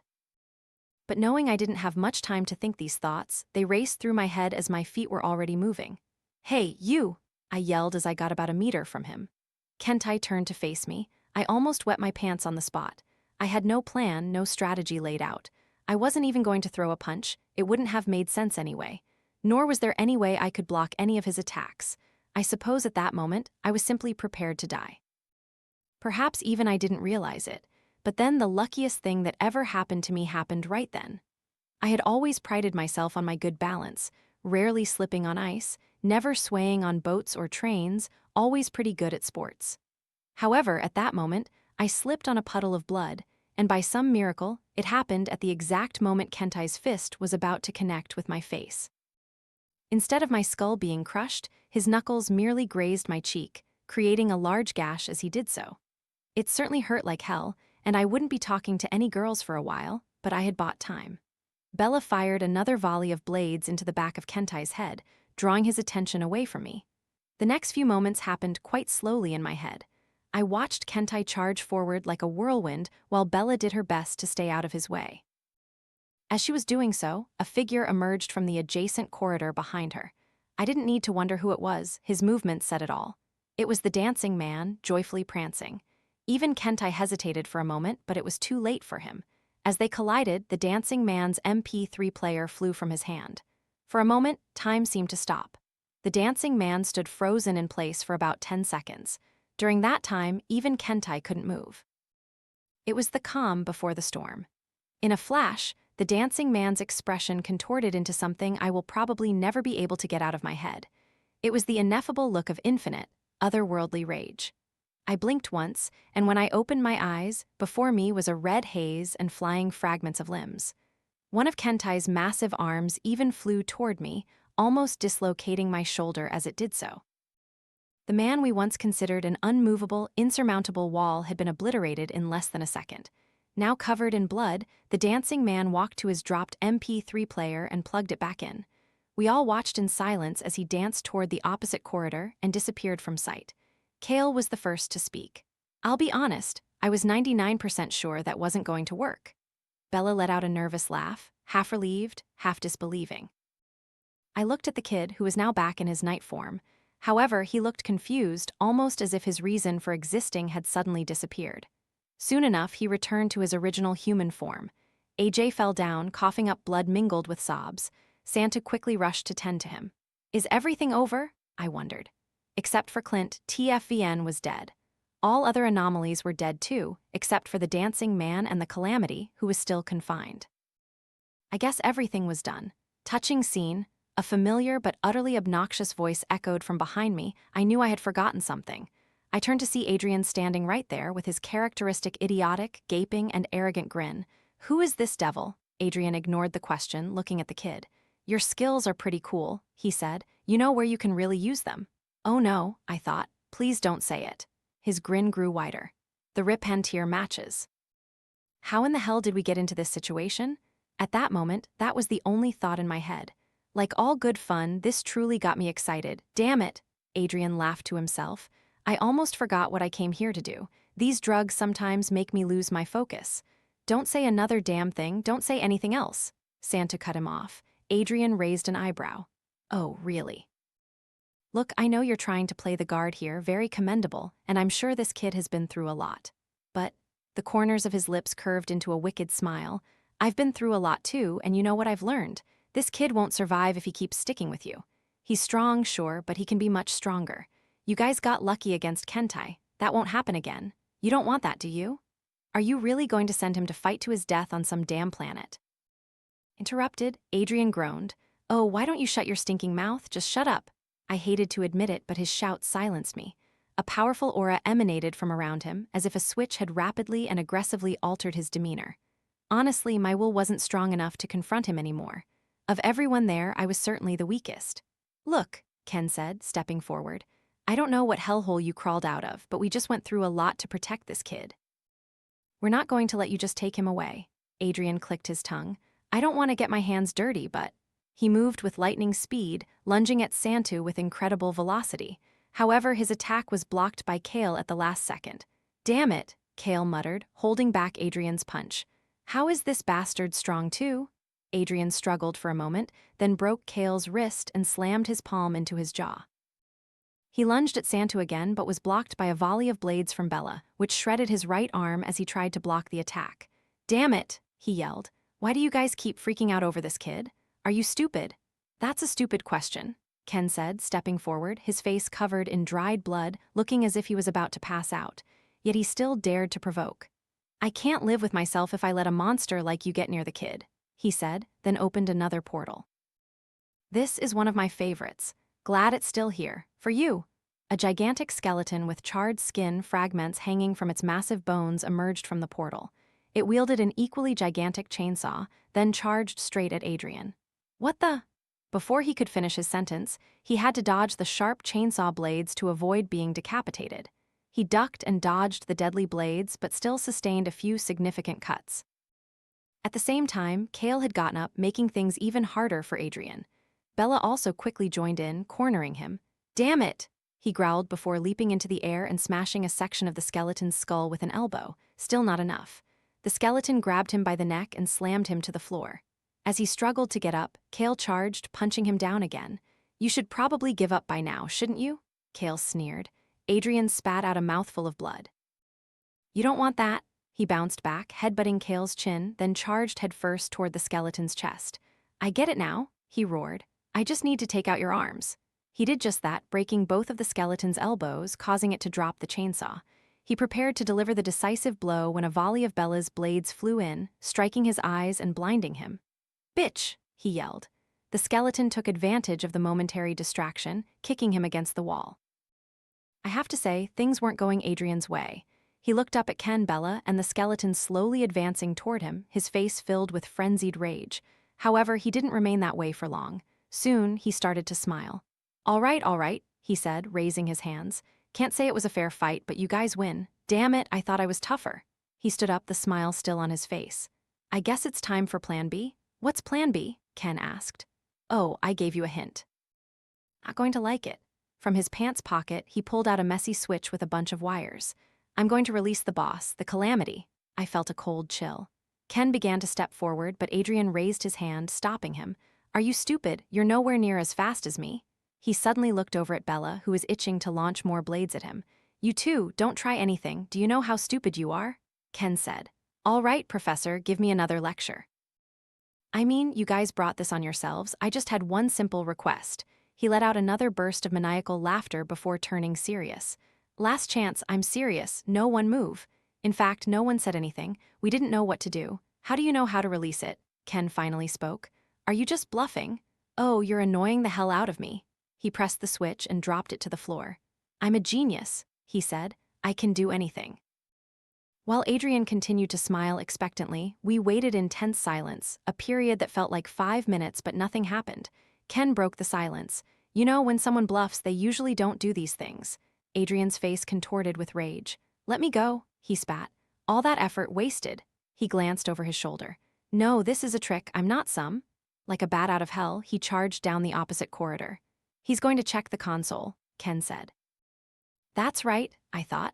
The console was the only way we could confirm if he was really bluffing. Honestly, none of us knew what the Calamity truly was. We all just assumed it would be a gigantic monster prone to immediate destruction when released. But we didn't know. Perhaps the danger it posed was more insidious, something not directly physical. We should go check, I said. At this point, whatever happens, happens. Without further convincing, Ken created another portal, pulling the skeleton back through the gate with a cloud of death enveloping the air around it. All 6 of us started to move. The final battle was over. The only thing left was to confirm our fate. When we reached the console, the sight before us was not good. The indicator light was yellow. The Calamity was in the process of escaping. Not only that, but there was an open hatch in the adjacent floor with stairs leading down. Adrian stood right there, looking down below. "See, I told you I was right," he said. "I'm not stupid." "What are you going to do now?" Ken asked. "Go down there and then what? Tame it to death, see what happens. I don't care anymore, unless you give me the kid." Santu didn't move. Adrian smirked. "Honestly, I was going to release it anyway, no matter what. You can't keep something like this locked up forever, you know?" His eyes wide with excitement, he turned back to the hatch. "The great unknown, huh?" he muttered, then dashed down the stairs. "Should we stop him?" Cale asked as Adrian disappeared into whatever hellhole awaited him. I don't know," Ken replied. "Would stopping him even help?" A long silence passed, maybe an hour, maybe almost two, but no matter how long, nothing happened. No giant monster burst through the floor. No portal sucked us down to hell. Well, one thing did change. The indicator light on the console turned from yellow to red. The Calamity had escaped, but it had happened long ago. Adrian hadn't even come back. Suffice it to say, we couldn't explain anything that was happening. "So what do we do now?" Cale asked. "Do we leave or?" "Sounds strange, doesn't it?" Cale replied. "I think so," Ken added, "but I don't know what else there is to do here." "There's still another option," I said. It was a slip of the tongue, something I hadn't even thought of. "What option?" I pointed to the open doorway. "We can go down and see what's going on." Ken blinked a few times in amazement. "Is your brain fried?" "Am I fried?" That was a fleeting thought. "Aren't you curious?" I asked. "About what they've been trying to confine all this time?" Ken chuckled. "Well, I never wanted to be here in the first place, so it doesn't matter to me. But if you want to go, then hurry up. This place won't be quiet for long." I paused for a moment. Is this really what I wanted? I asked myself. I didn't know, but there was still a strange drive pushing me forward. What if the Calamity didn't exist in the first place? Cale spoke. "Remember, what if it was just a scare tactic?" That hypothesis could be true, but it didn't answer the question of what the hell happened to Adrian. "Oh, it exists all right." A new voice spoke from behind us. We all turned around, instantly on guard after what had happened before. It was Clint, still bloody and wounded from his battle with the warden. "Clint," Ken smiled at him. "My God, you're still alive? Me and Nassar had a bet on whether you'd survive. Now he's dead, so I guess I can't collect on it." "Oh yeah?" Clint smiled back. "How much did you bet on me?" "About 600. "My God, I'm offended. You didn't trust me. I thought you were a loyal one." "I know you guys are best friends, that's great," Cale interrupted. "But what about the Calamity?" "I'll tell you guys, but first answer me this. Who opened the door?" "Some crazy bastard you wouldn't know," I replied. "And he's still down there," I nodded. Clint's face turned serious. "Damn it," he muttered. He pulled a pistol from his waistband, then quickly ran down the stairs. We looked at each other in confusion, then hurried after him. The stairs were longer than I expected, making me wonder why such a long staircase was built in the first place. When we reached the bottom, we found ourselves in some kind of laboratory with dusty screens and messy documents piled everywhere. At the end of the lab was an open metal door. We could see Adrian standing in the room the door led to. At first, I wasn't clear what he was doing. He just seemed to be standing still. Then I realized that was all he was doing. He wasn't interested in us, he was just staring straight ahead. However, I couldn't see what he was looking at. At first, that is. "Whatever you do, don't look into that room," Clint yelled at us. He said it a little too late. I don't know how to describe what I saw. Overall, it was quite simple. There was a screen. Adrian was just looking at a screen. But what was on that screen was harder to explain. A combination of incomprehensible shapes and images, moving and shifting in ways completely alien to human perception. And then there were the colors I had never seen before in my life, colors I was sure didn't exist. At that moment, I could feel my mind blurring, my sense of self dissolving into nothingness. I was completely mesmerized by something on that screen. I could feel a strange euphoria flooding my senses, but at the same time, I was also trying desperately to turn away. My emotions were intensely conflicted, making an already complicated situation even worse. I finally broke free from it after an unknown period of time. I remembered startling when I heard gunshots echoing repeatedly before feeling a terrible headache and being momentarily blinded. I doubled over in pain, blinked a few times, then looked up to see Clint dragging Adrian's bloody corpse, with the door to the room behind him now closed. As soon as he was done, he pressed his back against the wall, eyes wide and breathing heavily, like a child who had just seen a ghost. "What the hell was that, and are you insane?"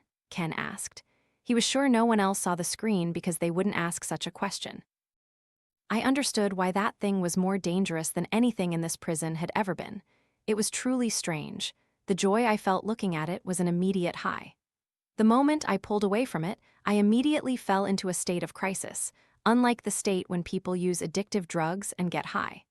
At that moment, I felt like I understood something, as if that thing was telling me some secret no one had the right to know. But in the moments after, I felt like my understanding of the world shattered completely, as if my brain was trying to reject what I had just learned, throwing me into a state of existential confusion at least. That's the best way I can put it. That was the Calamity, wasn't it? I said, my mind still reeling from the recent experience. Clint looked at me and nodded. But what is it? I couldn't even finish my question, but Clint still replied. There are some things that don't have simple answers. All I know is that somewhere out there in the vastness above us, there's something we should never see, something we can't face. But if it's up there, then we don't need to worry about it anymore, right? What was all this about, and why were we monitoring it? I asked. Clint sighed. This is something you should know. As soon as we knew about its existence, it also knew about ours. In a way, we're linked to it. Every second a human eye perceives it, it responds to that attention. If someone looks at it too long, they're basically inviting it to us. I can't respond to these things. I'm sure you should know this, he continued. It's getting closer to us. The best estimate is about 19,000 years, but after today, it'll probably be much sooner. He looked down at Adrian. This bastard just shortened humanity's lifespan by a few thousand years. He looked up at me. I saw you looking at it too, he said. Fortunately, I stopped you before you went crazy. You probably shortened humanity's lifespan by about 50 years. All right, Cale said. Not that I understand everything, but how do we stop this thing? Clint gave a dry laugh. That's what they're trying to figure out. Why they built this damn lab in the first place. Funny, huh? All their research might have just made it come closer. Ken said. So that's the reason for the Calamity. Not what I guessed at first. Yeah, it's garbage, Clint said as he stood up. We'd best get out of here. This place is about to be swarmed for sure. But where do we go? The moment we leave this island, we'll be shot. It's probably better to stay here and explain the situation, Cale said. Can't stay here. Staying is impossible. The island is surrounded, and regular forces are ready to round up anyone still alive. They know everyone who is supposed to be here and will hunt down those who haven't been caught, he paused. In other words, you guys are dead for sure. He grinned. If it weren't for me. He pulled out a strange-looking phone and dialed a number. I'm done, he said into the phone. Come pick me up. Before we could ask anything, a small blue portal opened on the ground a few meters away. So you can do it too, huh? Ken said. Yes, Clint replied. But no monsters are coming out of this portal. Soon after, a burly man with a heavy beard looking to be in his late 20s emerged. What the hell, Clint? Where's your armor? The warden destroyed it. The man chuckled. Oh, right, how was fighting him? What do you think? I almost died. I'm surprised you're still alive. The warden is a tough nut. You brought more people? He looked at us, then gestured toward the portal. Don't be scared, jump in. There were still a few more protests, of course, mainly from Cale and me. Cale was still clinging to the identity of a criminal who deserved to be locked up, and I was scared stiff at the thought of jumping into a blue hole in the ground. However, everyone else was eager. The kid looked like he was about to faint, but he had no say in the matter. Santu just wanted to get him out of here. I finally jumped in when I heard the heavy boots of soldiers pounding on the floor above. I'm not sure how to describe the journey through the portal. It was a bit disorienting, but by then, my senses were numb. We were teleported to the top of a metal tower, looking down at a vast desert below. It was filled with grotesque creatures that looked like a cross between coyotes and scorpions, and they were incredibly aggressive, constantly attacking, tearing, and eating each other. On the platform where we stood, there was a sniper rifle mounted on a bench seat. The floor was covered with snack boxes and beef jerky wrappers. Why are you in this godforsaken place? Clint asked him, his face disgusted at the sight below. Target practice, Pete replied. Remember the guy we were supposed to kill at Paradise? No, I didn't hit him, almost got well, you know. Wait, aren't you going to explain where we are? Cale interrupted, sounding annoyed. I mean, I thought it was pretty clear what happened, Pete replied. We just jumped to another dimension. Congratulations, you're a jumper now. A jumper. Adrian talked about this, didn't he? Where do we go now? Clint asked. Hold on, what do you mean? Ken spoke. Go to another dimension? Pete nodded. Yeah, I guess, I thought we. Well, Ken, I thought you liked adventure, Ken sighed. I don't know anymore. Traveling Earth was fine. I'm leaving, Bella said, making Ken turn his head sharply. Are you serious? Yeah, what else can I do on Earth? See something cool while I'm alive. Besides, if you go back, you'll just get caught again. You're not as clever as you think. And what did you say to me years ago? Ken raised an eyebrow. I'll follow you anywhere, Bella mimicked. Ken chuckled, somewhat embarrassed. I never said that, maybe something similar but not that cheesy, come on. Bella continued walking toward Clint and Pete. I know where I'm going, not back to Earth. Ken hesitated for a long moment before finally giving in.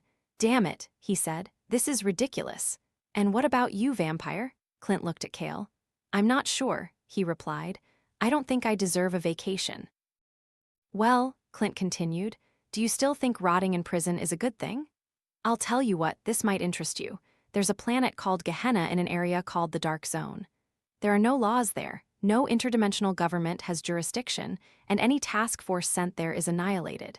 And believe me, many horrible things happen to innocent people there, things that make your blood boil just thinking about them. It's inevitable, no one goes to eliminate the bad guys and stop the suffering. Then he looked directly into Cale's eyes.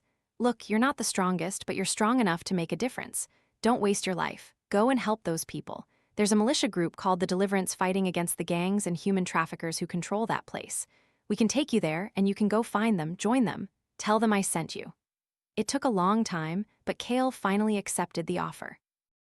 Though he showed hesitation, I could see he was happy. He had a purpose in life again. Now then, Clint said, turning to us, what are we going to do with you guys? AJ, still terrified, clung tightly to Santu. My God, Clint said, firing another sniper shot down at the creatures below. Are you bringing kids into this now too? Santu sighed. Look, I appreciate you getting us out of there, but we have to go back. Clint and I both raised an eyebrow. What? They'll surely track you down. That's a terrible idea. Maybe, but I have no choice. I have one more thing to clarify. He looked at AJ. One thing to clarify for him, trust me. Fine, Pete sighed. So you want me to go? I asked. Santu smiled at me. No, this is something we need to do ourselves. All right, I replied. It's truly been a journey. Goodbye like this is strange. Yeah, it is, Santu said. But if everything goes well, we'll surely meet again. And so, it was all decided. Santu and AJ returned to Earth, their specific destination I'd rather not mention here. Cale went to Gehenna to join the Deliverance.